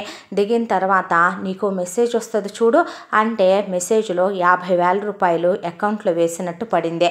పిచ్చా నీకు, నేను మళ్ళీ వెనక్కేసేస్తాను, వీలు కాదులే, నేను నిన్ను బ్లాక్ చేసేసాను అని నవ్వుకుంటూ అక్కడి నుంచి బాయ్ చెప్పి వెళ్ళిపోయాడు రవీంద్ర. అలా రవీంద్రతో ఫోన్ మాట్లాడుకుంటూ ఒక 5 గంటల జర్నీ అయిపోయి అక్కడి నుంచి చాలా దూరం ప్రయాణం చేసుకుంటూ కొన్ని వందల కిలోమీటర్ల ఆ బస్సు దాటిపోతూ వచ్చేసింది సునీత. అది టూరిస్ట్ ప్లేసు, చాలా చల్లటి ప్రదేశం, హిల్ స్టేషన్. అక్కడ చాలామంది టూరిస్టులు దిగి ఆ సీజన్లో పూచే పూల దగ్గర నుంచొని సెల్ఫీలు ఫోటోలు దిగుతున్నారు. వాతావరణం చాలా ఆహ్లాదంగా, కొండలు కోనలు, అక్కడ ఉన్న కల్లా కపటం లేని మనుషులు, అవన్నీ చూస్తుంటే సునీతకు కూడా మనసు లాగేసి మొత్తానికి తన లగేజీ లోపలే పడేసి ఒక హ్యాండ్ బ్యాగు ఫోను మాత్రమే తీసుకొని తను కూడా కిందకి దిగింది. కిందకి దిగి అలా కొన్ని ఫోటోలు తీసుకొని రవీంద్రకి ఫోన్ చేసి గుడ్ మార్నింగ్ అందే. అన్న తర్వాత గుడ్ మార్నింగ్, ఎక్కడున్నావు, చూసావా ఈ ప్లేస్ ఎంత బాగుందో చూడసలు అని చెప్పేసరికి సరేలే కానీ ముందు నువ్వు బస్సు ఎక్కువ, అంత మంచు చెవుల్లోకి ముక్కుల్లోకి వెళ్ళిందంటే మళ్ళీ నీకు జలుబు చేస్తుంది, నాకు అర్జెంట్ పని ఉంది, మళ్ళీ కాల్ చేస్తాను అని చెప్పి రవీంద్ర ఫోన్ కట్ చేశాడు. సరేలేమనమని సునీత అలా నడుచుకుంటూ ఒక కొండ మీద అలా సన్నటి దారుంటే వెళ్తూ హై హిల్స్ చెప్పులు కాబట్టి కాలు స్లిప్ అయ్యి సునీత పక్కనే ఉన్న లోయలో, పెద్దది కాదు చిన్న దాంట్లోనే పడిపోయింది. పడిపోవటంతో రాయి దెబ్బ తలకు తగిలి ఒక్కసారిగా స్పృహ తప్పిపోయింది. చేతిలో ఉన్న ఫోన్ కాస్త ఆ హడావిడిలో వెళ్ళి మరొక రాయి మీద పడి ఆ ఫోను పప్పుగా పగిలిపోయింది. ఆ తర్వాత బస్సు వాళ్ళు అక్కడ ఒక అరగంట బస్సు ఆపుకొని వాళ్ళు ప్యాసింజర్లో ఎవరొచ్చారో ఎవరు రాలేదో అనేది వాళ్ళకి అనవసరం కాబట్టి బస్సు బయలుదేరి వెళ్ళిపోయింది. ఆ తరువాత దాదాపు 20 గంటల సమయం అలా గడిచిపోయింది. అప్పుడు మంచు వర్షంలాగా పడుతూ ఉంటే సునీతకి ఆ చలికి మెలకు వచ్చే ఎముకల్లో నుంచి వణుకు ప్రారంభమైంది. లేవబోతే లేవలేకపోయింది. కాలుకి దెబ్బ తగిలింది అనుకుంటాను. తలకి చేతులకి కాళ్ళకి బాగా దెబ్బలు తగిలినట్టున్నాయి. అసలు ఒక చెయ్యి అయితే లేవట్లేదు. అక్కడ వెతుకుతూ ఉంది ఫోన్ కోసం వెతుకుతూ ఉంటే ఆ ఫోన్ ఎక్కడ పడిపోయిందో కూడా తెలియట్లేదు. అసలు తను బతుకున్నానా పోయానా ఆత్మనా మనిషినా అని ఒక క్షణం పాటు ఏమీ తెలియలా. గిచ్చుకుంటున్న ఆ మంచులో ఒళ్ళు చల్లబడిపోయి స్పర్శ కూడా తెలియట్లేదు. దాంతో అరిసి చివరికి గొంతు కూడా బొంగిరిపోయి కీసు గొంతు వచ్చేస్తుంటే అప్పుడు తెల్లటి బట్టలు వేసుకున్న ఒక ఆకారం అక్కడికి వచ్చి నిలబడింది. సునీతని దగ్గరికి తీసుకుని ఆ ముందు ఆమె బ్యాగు అలాగే ఫోను తీసుకుని ఆ ఫోన్ని బ్యాగ్లో పడేసి ఆ బ్యాగ్ని ఈమెకే తగిలించి ఈమెని అలా అప్లిఫ్ట్ చేసి ఆ వచ్చిన ఆకారం తీసుకెళ్తూ ఉంటే చలికి వణికిపోతున్న సునీత ఆ ఎత్తుకున్నటువంటి ఆకారాన్ని ఇంకా దగ్గరికి జరిగి గట్టిగా కౌగిలించుకుంది. వెచ్చగా అనిపించింది సునీతకే. ఆ తరువాత ఏమైందో ఏం జరిగిందో తెలియదు కానీ తిరిగి సునీత కళ్ళు తెరిచేసరికి చాలా పెద్ద పడక గదే, అన్ని లగ్జరీలతో ఉన్నటువంటి పడక గది. కళ్ళు తెరిచింది. చేతికి పిండి కట్టేసింది, కాలుకి కట్టి ఉంది. అలాగే ఒళ్ళంతా ఎక్కడికక్కడ ప్లాస్టర్లు బ్యాండేజ్లు వేసి పక్కన ఒక పెద్ద టీపాయ్ మీద ఫ్రూట్స్ జ్యూసులు అలాగే బ్రెడ్, దానికి తోడు ఇక ఆమెకు బోలెడన్ని మందులు ఇంజక్షన్లు అవన్నీ పెట్టున్నాయి. ఇది హాస్పిటల్ ఇలా ఉండదే అని ముందు చెయ్యి చూసుకుంది. చెయ్యి ఇరిగినట్టుంది, అర్థమైంది. ఆ తర్వాత లేచి నడవాలని ప్రయత్నించి మెల్లిగా అడుగులో అడుగేసుకుంటూ ఒక చేత్తో మెల్లిగా కాలుతో కుంటుకుంటూ మెట్లు దిగి ఎవరూ కనిపించకపోయేసరికి కిందకొచ్చింది. కింద కూడా ఎవరూ లేరు. ఎక్కడో మనుషుల మాటలు వినిపిస్తున్నాయి. అలా బయటికి చూసేసరికి మనసు ఒక్కసారిగా కేరింతలు కొట్టింది సునీతదే. అది చాలా పెద్ద ఎస్టేట్ లాగా ఉంది. అసలు అన్ని రకాల పూలు భగవంతుడి సృష్టిలో ఉన్నాయా? భగవంతుడు ఇంత అందమైన ప్రపంచాన్ని సృష్టించాడా? దేవుడి సృష్టిలో అందమైంది కేరళ అని తను విన్నది. కానీ నిజానికి ఈ హిల్ స్టేషన్లో ఇన్ని రకాల పువ్వులు చెట్లు, ఇంత గ్రీనరీ, ఇంత అందమైనటువంటి ప్యాలెస్ అది. చూస్తే 2 కళ్ళు సరిపోవటం లేదు, పెద్ద పెద్ద చిత్రపటాలు పెట్టున్నాయి ఆ హాల్లో. అలా మెల్లగా నడుచుకుంటూ కిటికీలో నుంచి చూసి మనసు ఆకర్షితం అయ్యేసరికి కాసేపు చల్లగాలికి తిరుగుదాం కదా అని చలిని కూడా లెక్క చేయకుండా మెల్లగా బయటకు వచ్చిందే. మ్యాన్షన్ లాంటి హౌస్ అదే. ఒక్కొక్క అడుగు వేసుకుంటూ దిగబోయిందల్లా స్టిక్ మర్చిపోయి వచ్చేసరికి కాలు జారి పడబోతుంటే గట్టిగా నడుం కింద చెయ్యేసి వీపు కింద చెయ్యేసి ఎవరో గట్టిగా పట్టుకునేసరికి బతికే ఉన్నాను, మళ్ళీ పడి జాయింట్లు ఎరగలేదని కళ్ళు తెరిచి ఒక కన్ను మూసి ఒక కన్ను తెరిచి చూసిందే. చూసేసరికి ఎదురుగా తెల్లటి బట్టల్లో 6 అడుగుల పైనుండే ఒక విగ్రహం. ఎంత అందంగా ఉన్నాడో, మెయిల్ ఏంజల్ ఇతను, అబ్బా ఎంత బాగున్నాడో అనుకొని సునీత కన్ను ఒక్క నిమిషం పాటు అలాగే ఆగిపోయి రెండో కన్ను కూడా తెరిచిందే.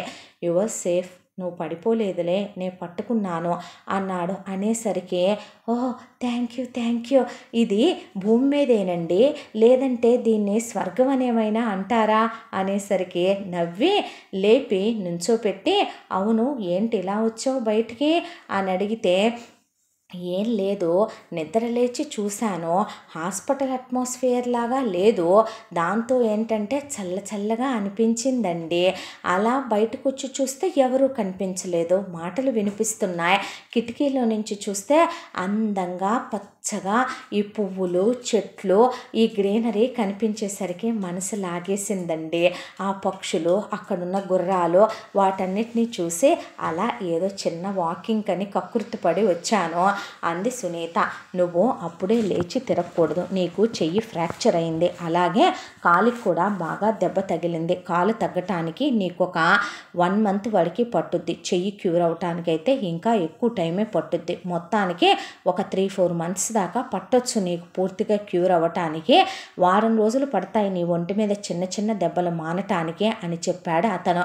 ఇంతకీ మీ పేరేంటి అని అడిగింది. నీ పేరు చెప్పలేదు అని అడిగితే నా పేరు సునీత్ అండి, నా పేరు ఆనంద్ అని చెప్తే మీరు మెయిల్ ఏంజల్ కాదా అని అడిగితే వాట్, ఏమోనండి, ఈ తెల్లటి బట్టల్లో ఈ అందమైన వాతావరణంలో ఇక్కడ ఈ ఆహ్లాదంలో మిమ్మల్ని చూస్తుంటే ఆకాశం నుంచి దేవదూత అలా పురుషుడి రూపంలో దిగొచ్చి నన్ను అప్లిఫ్ట్ చేసి పట్టుకున్నాడేమో అనుకున్నాను ఒక క్షణం పాటు అనేసరికి తల మీద చెయ్యేసి అలా నిమిరే నవ్వేశాడు ఆనంద్. ఆ తర్వాత ఏమీ తినలేదుగా, కాసేపు ఫ్రెష్ అయ్యి ఏదైనా తిన్న తర్వాత వీల్ చైర్ ఉంది, వీల్ చైర్లో చూడొచ్చులే, అంతగా అయితే ఈ గ్రీనరీ అంటే అదేంటి ఏమీ తినకపోవటం ఏంటి, బ్రెడ్ అవి పక్కనున్నాయి, సెలైన్ నేనే పీకానుగా అంది సునీత.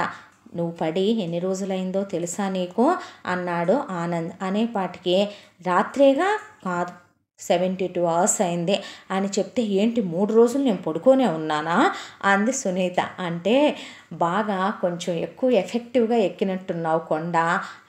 నేను వేరే ఊరు నుంచి వస్తున్నాను ఇంటర్న్స్ కోసమనే. ఇప్పుడు ఇంకేం ఇంటర్న్స్లే, నా ఇంటర్న్స్ కొండెక్కిపోయినట్టేగా. ఇప్పుడు ఈ చెయ్యి కాలు ఈ ప్యాచ్లన్నీ తగ్గేలోపు అలా అందరూ దిగి చూస్తున్నారు. మనసు లాగేసింది, నేచర్ అంటే ఇష్టం, అందరూ ఫోటోలు దిగుతున్నారు, ఏదో చిన్న క్యూరియాసిటీ. దిగి నడుచుకుంటూ వెళ్తుంటే నాచున్నట్టుంది, తెలియదు కదా, అందులోనూ నువ్వు ఎక్కువ హైట్ కదా అని నవ్వాడు. అబ్బా మీరేంటండి అలా మాట్లాడుతున్నారు అనేసరికి మరి ఏమనమంటావు, హిల్ స్టేషన్స్కి వచ్చినప్పుడు హిల్స్ ఎక్కేటప్పుడు కాళ్ళకు అంత ఐ హిల్స్ ఉంచుకోకూడదని తెలియదా నీకు, ఆ ఐ హిల్ వల్లనే నువ్వు పడి నీ మడం దగ్గర దెబ్బ తగిలింది తెలుసా నీకు అనేసరికి అవును, అయితే ఐ హిల్స్ వేసుకొని ఎక్కానా, జారిపోయే, ఇంకా నయం పోయాననే అనుకున్నాను, పోలేదని తర్వాత తెలిసిందే అని చెప్తే నవ్వేశాడు. నవ్వి ఆమెను తీసుకెళ్ళి ఇది గెస్ట్ రూము, హ్యాపీగా నువ్వు లోపలికి వెళ్ళి ఫ్రెష్ అవ్వు, నేను హెల్ప్ కోసం ఇక్కడ ఉన్నటువంటి ఆమెను పంపిస్తాను, నీకు హెల్ప్ చేస్తుంది, బాత్ చెయ్యి వేడి నీళ్లతో, ఇక్కడే హీటర్ ఉంటుంది వేసుకో, లేదంటే చలికి తట్టుకోలేవు, నీకోసమని తీసుకొచ్చిన బట్టలు ఇవన్నీను అని చెప్తే నా సైజులు మీకెలా తెలుసు అని అడిగితే వీప్ మీద ఉన్నటువంటి డ్రెస్సుకున్న లేబుల్ చూపించి ఇలా అన్నాడు. ఓ మీరు చాలా ఇంటెలిజెంట్ అన్న తర్వాత ఫ్రెష్ అయ్యి వచ్చింది. అమ్మో ఎందుకు ఇన్ని బట్టలు, స్వెటరు, క్యాప్స్, ఎందుకు ఇన్ని గ్లౌజులు, సాక్సులు తెచ్చారు అంటే, నువ్వు బట్టలు లేకుండా పడిపోయి అక్కడ ఉన్నావు, ఆ తర్వాత నువ్వు లేచాకైనా ఫ్రెష్ అవ్వాలి. ఫ్రెష్ అయిన తర్వాత ఒంటి మీద బట్టలతోనే 3-4 నెలలు ఉండలేవు కదా.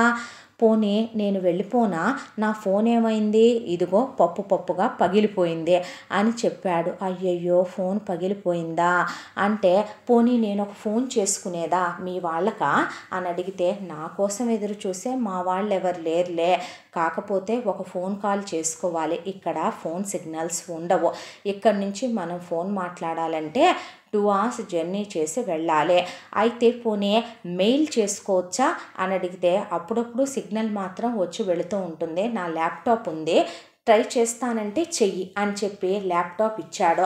ఆ ల్యాప్టాప్లో నుంచి సునీత రవీంద్రకి చాలా మెయిల్స్ పెట్టింది. అవి చేరాయో చేరలేదో, అటువైపు నుంచి రీమెయిల్ మాత్రం సునీతకి రాలేదు. ఇక ఆ తరువాత సునీతని తీసుకెళ్ళి కూర్చోబెట్టి, ఆనంద్ ఫుడ్ తిందు కానీ అని చెప్పి ఫుడ్ నోటికి అందించబోయాడు. పర్లేదు తింటాను, నీ ఎడం చేతికి దెబ్బ తగిలింది, నీ కుడి చెయ్యి విరిగింది, ఎలా తింటావు, పర్లేదు పట్టమని అతనే నోట్లో పెట్టి తినిపించాడు. తినిపించిన తర్వాత వీల్ చైర్లో కూర్చోబెట్టి స్వెటర్ వేసి క్యాప్ పెట్టి షాల్ కప్పి అలా కాసేపు తిప్పుకొస్తే, అబ్బా ఎంత బాగుందండి ఇక్కడ అన్న తర్వాత, నిజంగా అంత బాగుందా, భూతల స్వర్గం అంటే మీకు తెలుసా, అలా ఉంది, మీకేం తెలుసండి, చాలామంది అంతఃపురాలు అందంగా ఉంటాయి అనుకుంటారు, కానీ ఇక్కడ ఉంటే చచ్చిపోవచ్చు తెలుసా, ఏం మాటలు అవి అన్న తర్వాత అలా నడిపించుకుంటూ ఒక 10 నిమిషాల దూరంలోనే వాళ్ళది ఒక అసైలం లాంటిది ఒకటి ఉంటే అక్కడికి తీసుకెళ్ళాడు సునీతని. ఏంటిది, మానసిక చికిత్సాలయం ఇదే. అవునా, ఇక్కడ చాలామంది మానసిక హెల్త్ ప్రాబ్లమ్స్తో వచ్చి జాయిన్ అవుతూ ఉంటారు, కొంతమందికి క్యూర్ అయి వెళ్తూ ఉంటారు, కొంతమంది ఇక్కడే ఉండిపోతూ ఉంటారు, ఇదిగో ఈ తాతగారే ఇదంతా చూసుకుంటూ ఉంటారు ఎప్పటి నుంచో అని చెప్పి అక్కడున్న తాతగారిని పరిచయం చేశాడు ఆనంద. నమస్తే తాతగారు అంది సునీత. ఎవరు బాబు ఈ అమ్మాయి అని అడిగితే, ఇలా పడిపోయి చలికి వణికిపోతుంటే తీసుకొచ్చాను తాతయ్య అని చెప్తే, తాతగారు మీ పేరేంటి అని అడిగితే, నా పేరా అమ్మ, రావు అని చెప్పాడు ఆయన. అవునా రావు తాతగారు, మరే ఇక్కడ చాలా బాగుంది కదూ, మాకు అలవాటు అయిపోయిందిలేమ్మా ప్రశాంతమైన ఆశ్రమవాస జీవితం అన్నాడు ఆయన. మీరు వైట్ బట్టల్లోనే ఉన్నారా, ఈయన వైట్ బట్టల్లోనే ఉన్నారు అనేసరికి, తాత కాసేపు తన్నలా తిప్పుకురా, నేను ఒకసారి అలా వెళ్ళి చూసొస్తానని లోపలికి వెళ్ళి అంతా చూసొచ్చిన తర్వాత సునీతని తీసుకొని మళ్ళీ ఇంటికి తీసుకెళ్ళి సునీతకి కాలది మొత్తం కూడా చూసి ఎప్పటికప్పుడు మెడిసిన్స్ వేస్తూ, ఎప్పటికప్పుడు ఆమెకి బ్యాండేడ్లు వేస్తూ, మెల్లగా ఫుడ్ తినిపిస్తూ, అడుగులు వేయిస్తూ, మెల్లమెల్లగా వాకింగ్ చేయిస్తూ అలా ఒక 15 రోజులు గడిచిపోయింది. మొత్తానికి కాలు కాస్త నడవనిస్తుంది ఇప్పుడు నన్ను, ఇక కొంచెం చెయ్యే తగ్గాలేమో అంటే, నువ్వు అన్నంత వెంటనే అవి తగ్గిపోవులే అన్నట్టు నీ ఇంటర్న్స్కి డీటెయిల్స్ ఇవ్వు ఒకసారి.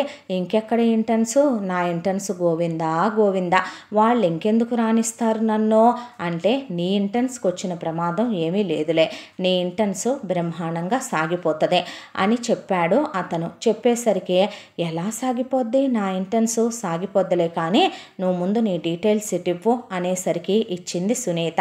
ఆ తరువాత ఆనంద్ ఒకరోజు ఉదయాన్నే సునీత నిద్రలేచేసరికి గార్డెన్లో కూర్చుని న్యూస్ పేపర్ చూస్తున్నాడు. ఇంట్లో ఉన్న పనివాళ్ళంతా సునీతని అదోలా చూస్తూ అక్కడి నుంచి వెళ్ళిపోయారు. సునీత దగ్గరికి రావటం గమనించిన ఆనంద్ ఆ పేపర్లని అక్కడ ఉన్న టీపాయ్కి కింద సెకండ్ డెస్క్ ఉంటే అందులో పెట్టేసి, లేచావా అని అడిగి అనేసరికి, ఇప్పుడే వస్తాను ఉండు, నీకు ఇంజెక్షన్ చెయ్యాలి అని చెప్పి లోపలికి వెళ్ళేసరికి, ఏంటి డాక్టర్ అంత తీక్షణంగా చదువుతున్నాడు న్యూస్ పేపరు, వీళ్ళంతా నన్ను అలా చూస్తున్నారు అని ఆ కింద డెస్క్లోకి వంగి పేపర్లు తీసింది. చూస్తే అవి 2 సంవత్సరాల క్రితం తమ గురించి, తమ ఫ్యామిలీ గురించి పడున్న పేపర్ ఎడిషన్స్. చూస్తే అంటే నన్ను తప్పుగా అనుకుంటున్నాడా తను కూడా? నేను ఇక్కడున్న ఈ ప్యాలెస్ చూసి వీళ్ళ డబ్బులు చూసి ఇదంతా అందంగా ఉందని చెప్పాను అనుకుంటున్నాడా? నేను దిగజారిపోయిన రకాన్ని అనుకుంటున్నాడా? మా అక్కలాగా కాలు జారే రకాన్ని అనుకుంటున్నాడా? తప్పుడు దాన్ని అనుకుంటున్నాడా? నేను అబద్ధాలు చెప్పాను అనుకుంటున్నాడా? కావాలనే అతని జీవితంలోకి రావటానికి ఇదంతా నటిస్తున్నాను అనుకుంటున్నాడా? అందుకే ఇంకా వెళ్లకుండా ఇక్కడే తిష్టేశాను అనుకుంటున్నాడా అని 100 ప్రశ్నలు ఒక్కసారిగా మూగాయి సునీత మనసులో. ఈలోపు ఆనంద్ అక్కడికి వచ్చి సునీతని ఇందా పట్టు అని చెప్పి ఇంజెక్షన్ చేసేసరికి అబ్బా అంటే నొప్పిగా ఉందా? లేదు పర్లేదులే అన్న తర్వాత నేను వెళ్ళిపోదాం అనుకుంటున్నాను అందే. ఎందుకు? నీకు అప్పుడే నయం అవ్వలేదుగా, నీకు తగ్గటానికి ఇంకా చాలా టైం పడుతుందిగా. లేదులే నేను వెళ్ళిపోతాను ఆనంద్ గారు అంటే, ఎందుకు సునీత గారు? గారే ముద్దులేండి. అయినా మీరు ఇందాక ఆ న్యూస్ పేపర్లో చూసిందంతా నిజం కాదండి. దేవుడి మీద ప్రమాణం చేసి చెప్తున్నాను, దాంతో నాకు ఎలాంటి సంబంధం లేదండి అంది సునీత. నిన్ను అనుమానించటానికో, నిన్ను ప్రశ్నించటానికో, నిన్ను క్వశ్చన్ చేయటానికో కాదు నేను అవి చూస్తోంది. నిన్ను చూడగానే ఎప్పుడో ఎక్కడో చూసినట్టు అనిపించింది. ఇంట్లో ఉన్న పని వాళ్ళు కూడా ఎక్కడో చూశామని అన్నారు. ఆ పేపర్స్ లైబ్రరీ నుంచి తెప్పించాను. తెప్పిస్తే ఆ అమ్మాయి నువ్వా అవునా కాదా అని చూశాను తప్ప నిన్ను నేనేమైనా అడిగానా, నిలదీశానా? నాకు నీలాంటి అమ్మాయిల్ని ఎక్స్ప్లెనేషన్ అడిగే అలవాట్లేదు. 15 రోజుల నుంచి నిన్ను చూస్తున్నాను, అది చాలు నువ్వేంటో నాకు తెలియటానికి. నువ్వేమీ నాకు ప్రూవ్ చేసుకోనక్కర్లేదు అన్నాడు ఆనంద్. కానీ నేను చెప్పేది మీరు వినాలి. నేనేదో మీ దగ్గర దాచినట్టు, నేనేదో తప్పు చేసినట్టు నా మనసు నన్ను నిలదీయకూడదు కదా ఆనంద్ గారు అని జరిగిందంతా చెప్పుకొచ్చింది సునీత. అంతా విన్న తర్వాత ఆనంద్ ఒక నవ్వు నవ్వేసి, అసలు నువ్వు ఎందుకు ఇదంతా నాకు చెప్పాలి? ఇందులో నీ తప్పు ఏముందని చెప్పావో? నువ్వు చెప్పక ముందైనా చెప్పిన తర్వాత అయినా నీ మీద నాకున్న అభిప్రాయం ఎప్పటికీ మారదు సునీత. ఒక్కటి చెప్పనా? ఎవరో ఒకళ్ళు చేసిన తప్పుకి మనం ఇంటిల్లపాదిని నిందించాలనుకుంటే అంతకన్నా మూర్ఖత్వం మరొకటి ఉండదు. ఒక విషయం చెప్పమంటావా? హిరణ్యకశిపుడి కడుపున కూడా ప్రహ్లాదుడు పుట్టినటువంటి భరతభూమి మనదే. ఎప్పుడు మనం తప్పుడు పనులు చేస్తూనే బ్రతుకుతామా ఏంటి ఒకళ్ళకి ఎక్స్ప్లెనేషన్లు ఇచ్చుకోవటానికి అని ముందు ఇది తిందుగానిరా అని చెప్పి ఆమెకి పెడితే నేను వెళ్ళిపోతానంది. ఎక్కడికి నువ్వు వెళ్ళాల్సిన అవసరం లేదు, నిన్నెవరూ ఇక్కడి నుంచి వెళ్ళమనరు. హ్యాపీగా నువ్వు నీకు తగ్గేంత వరకు ఇక్కడే ఉండొచ్చు. అది కాదు, ఇంత తెలిసిన తర్వాత ఏం తెలిసిందంట? నాకేమీ తెలియలేదు, తెలియక్కర్లేదు. నాకు నువ్వు సునీతగా తెలుసు, నేను నీకు ఆనంద్గా తెలుసు, అది చాలు అన్న తర్వాత ఎంతసేపు నేను నా గురించి చెప్పాను కదా, మరి మీ గురించి చెప్పరేంటి అని అడిగింది. అడిగితే అప్పుడు ఈరోజు అడగాలనిపించిందా నా గురించి అన్నాడు ఆనంద్. పర్లేదు, ఈరోజుకైనా అడగాలనిపించిందిగా, చెప్పొచ్చుగా అంది సునీత. మా అమ్మ పేరు సావిత్రి. ఈ ఇల్లు మా అమ్మదే. మా అమ్మ ఎంతో ఇష్టపడి, మా అమ్మ ఎంతో ఇష్టంతో కట్టించుకున్న ప్యాలెస్ ఇదే. దీని చుట్టూ ఉన్న ఇదంతా మా అమ్మే చిన్నప్పటి నుంచి డెవలప్ చేసుకొచ్చిందట. మా నాన్నగారి పేరు ప్రభాకర్ వర్మ. చాలా పెద్ద బిజినెస్ మ్యాగ్నెట్ ఆయన. అమ్మకి చిన్నప్పటి నుంచే జెనెటికల్ డిసార్డర్ ఉండి అది పెళ్లి వయసు నాటికి తగ్గిపోయింది. ఎంతో అల్లారు ముద్దుగా పెంచుకున్న మా అమ్మని బోలెడంత ఆస్తిపాస్తులు ఉన్నాయి అనే దాంతో మా డాడీ వాళ్ళ ఫ్యామిలీ మనీ మైండెడ్. దాంతో అమ్మని డబ్బుంటే ఏదైనా నయం చేయించవచ్చు, డబ్బుతో ఏదైనా కొనొచ్చు అనే దాంతో అమ్మని నాన్నగారు వివాహం చేసుకున్నారు. ఆ తర్వాత నేను, తమ్ముడు మానస్ పుట్టిన తర్వాత అమ్మకి మళ్ళీ తిరిగి అదే డిజార్డరు వచ్చింది. అయితే ఫారిన్ కంట్రీలకి తిరిగి కోట్ల రూపాయలు ఖర్చు పెడితే తగ్గందేముంది అని నాన్నగారు అమ్మని హాస్పిటల్స్కి తిప్పిస్తూ ఉండేవారు మనుషులతో. అయితే అమ్మకు వచ్చింది చాలా రేర్ జెనెటికల్ డిజార్డరు. అది అమ్మ నుండి తమ్ముడికి కూడా వచ్చేసింది. ఆ తర్వాత అమ్మ చాలా బాధపడి మదన పడుతూ ఉండేదే. భగవంతుడు మనకిద్దరు పిల్లల్ని ఇచ్చాడు, మన రాతలో వీళ్ళిద్దరే ఉన్నారు. పెద్దవాడు ఆరోగ్యంగా ఉన్నాడు, చిన్నవాడికి ఇలా జరగాలనేది విధి. దానికి ఎవరం ఏం చేయగలం? ఉన్నంత వరకు మనం డబ్బు పెట్టి హాస్పిటల్స్కి తిప్పి వీలైనంత వరకు ఉన్నన్నాళ్ళు వాణ్ణి బ్రతికిచ్చి ఉంచడం తప్ప చేయగలిగిందేముంది అనేసి ఆయన వ్యాపారం పనుల మీద అమ్మని నిర్లక్ష్యం చేసి ఒంటరిదాన్ని చేసి అమ్మకి తోడుగా ఉండాల్సిన టైంలో ఆయన వ్యాపారంలో పట్టు సాధించే సమయం అదేనని, ఆ వయసు వ్యాపారం కోసం పరిగెత్తాల్సిందని, అంచెలంచెలుగా ఎదగాలని ఎంతోమందికి లక్షల్లో మొదలుపెట్టి కోట్ల వరకు లంచాలు ఇచ్చుకుంటూ వెళ్ళి వ్యాపారంలో చాలా ఎదిగిపోయారు మా నాన్నగారు. ఒకవైపు ఒంటరితనం, ఒకవైపున నా చిన్నతనం, మరొక వైపున తమ్ముడికి వచ్చిన డిసీజు. అది తన నుండే వచ్చిందనే బాధ. తమ్ముడు ప్రతి క్షణం ప్రత్యక్ష నరకం అనుభవిస్తుంటే చూడలేకపోయేది అమ్మ. నువ్వు మొన్న చూసావు కదా అసైలం, అది పెట్టి ఇప్పటికీ చాలా సంవత్సరాలు అయిపోయింది. అమ్మ ఎంతోమంది మానసిక బాధలతో బాధపడే వాళ్ళకి మనకి చేతైనంత సాయం చేసే వాళ్ళల్లో చాలామందికి తగ్గుముఖం పట్టే వీలుంటే కనుక అది తగ్గే విధంగా కొంతమంది డాక్టర్ని అపాయింట్ చేసి దానికి కావలసినటువంటి డబ్బు అంతా కూడా అమ్మ పేరు మీద ఉన్నటువంటి ఆస్తిలో కొంత భాగంలో నుంచే ఇంట్రెస్టుల రూపేణా వెళ్ళే విధంగా రాసిందే. ఆ తర్వాత ఒకరోజు ఈ ఇంటికి వచ్చాం. నాకు ఈ ఇల్లంతా తిప్పి చూపించేది. అప్పుడు సెలవులకు కూడా తీసుకొచ్చేది. నేను తమ్ముడు చాలా చిన్నవాళ్ళం. నువ్వు పెద్ద అయిన తర్వాత డాక్టర్ చదువుకోవాలి ఆనంద్ అని నన్ను ఇదంతా తిప్పి చూపించి తమ్ముడికి నాకు నోట్లో అన్నం తినిపించే ఆ తర్వాత కొన్ని రోజులు సరదాగా గడిపిన తర్వాత తీవ్రమైన మానసిక వేదనతో అమ్మొచ్చిందని తెలియని వయసు నాకదే. నాన్నగారు అప్పటికే అమ్మ కాకుండా ఆయన జీవితంలో తమ్ముడు పుట్టాక అమ్మ సంసారానికి పనికిరాదని, అమ్మతో శారీరకంగా కలవకూడదని డాక్టర్లు చెప్పారని ఆయన జీవితంలో మరొక స్త్రీ ప్రవేశించిందే. ఆవిడ పేరు సరోజ. ఆవిడికి భర్త పోయాడు. 2 కూతుళ్లతో సహా వచ్చి నాన్నగారే ఆవిడికి ఆశ్రయం ఇచ్చి ఒక ఇల్లు వాకిలి ఇచ్చి అందులో ఉంచి ప్రతిరోజు సాయంత్రం ఆఫీస్ అయిపోగానే ఆవిడ దగ్గరికి వెళ్ళి శారీరకంగా కలిసి అమ్మ దగ్గరికి వచ్చి ఒక భర్తగా అమ్మకు అందించాల్సిన ప్రేమని అందించటం ఆయన మర్చిపోయారు. కనీసం అమ్మని దగ్గరికి తీసుకొని ధైర్యం కూడా చెప్పేవారు కాదు.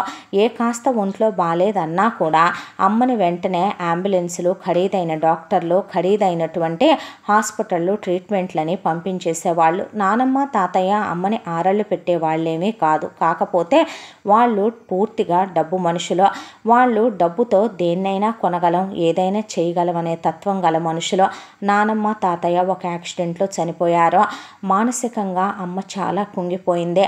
నాన్నగారి ప్రేమ లేదనేది ఒకవైపున, తన డిజార్డరే తమ్ముడికి వచ్చిందనేది ఒకవైపున, రేపొద్దున తమ్ముడు తన కళ్ళ ముందే చనిపోతాడని డాక్టర్లు చెప్పిన క్షణం అమ్మది తీసుకోలేక భోజనం తినిపించి నన్ను పడుకోబెట్టింది, జోలపాట పాడింది. అదే రోజు రాత్రి అమ్మ సూసైడ్ లెటర్ రాసి తను పాయిజన్ తీసుకుని తమ్ముడికి కూడా పాయిజన్ తినిపించి మమ్మల్ని వదిలే, ఈ లోకాన్ని వదిలే అమ్మ తమ్ముడు వెళ్ళిపోయారు. అదిగో అక్కడ ఉన్నాయి 2 అమ్మవి తమ్ముడివే సమాధులు అని చెప్పేసరికి ఆనంద్ కళ్ళు ఎర్రగా అయిపోయి కళ్ళల్లోంచి నీళ్లు కారిపోతున్నాయి.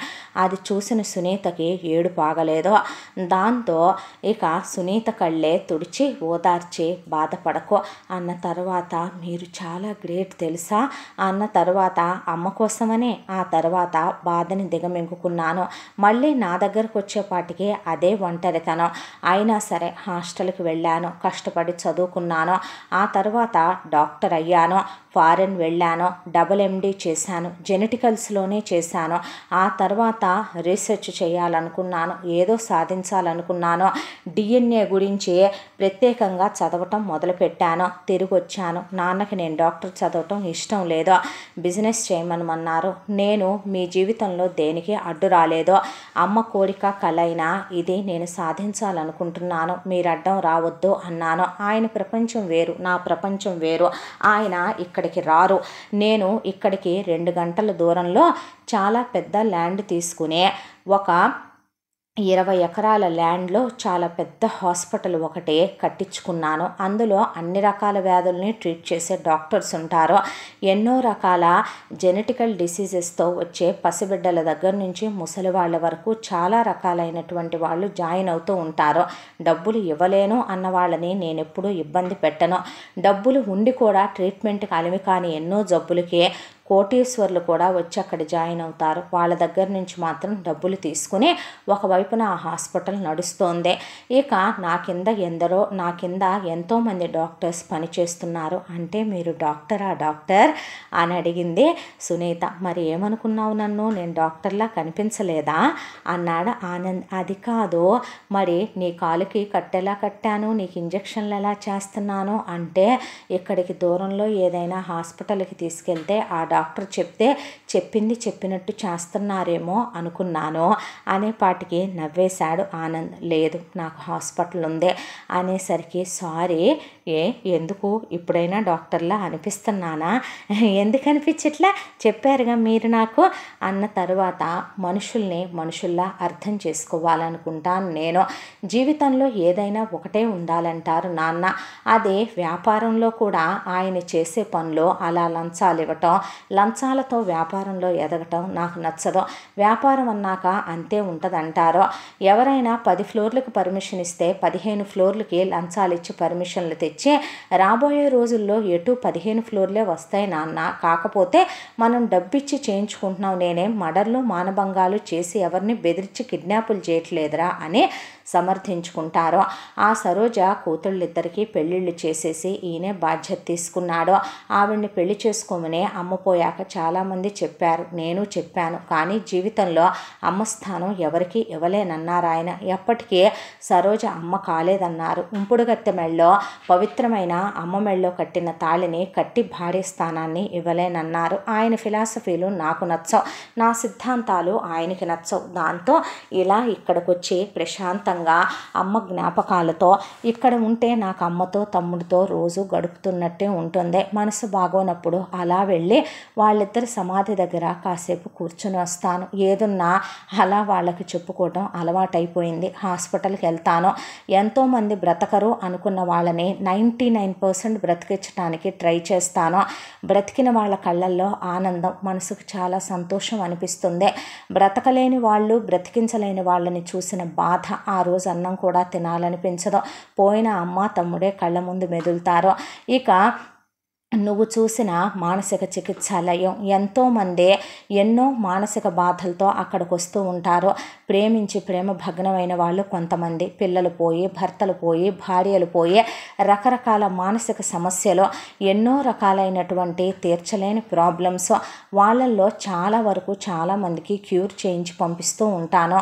కొంతమందికి అవి క్యూర్ అవ్వవు. అలాంటి వాళ్ళని అక్కడే ఉంచేసి వాళ్ళకు కావలసిన ఫుడ్డు, అకామిడేషను, మెడిసిన్స్ ఎప్పుడో అమ్మ ఆ హాస్పిటల్ కోసమని కొంత డబ్బుని, ఆస్తిని రాసే వెళ్ళింది.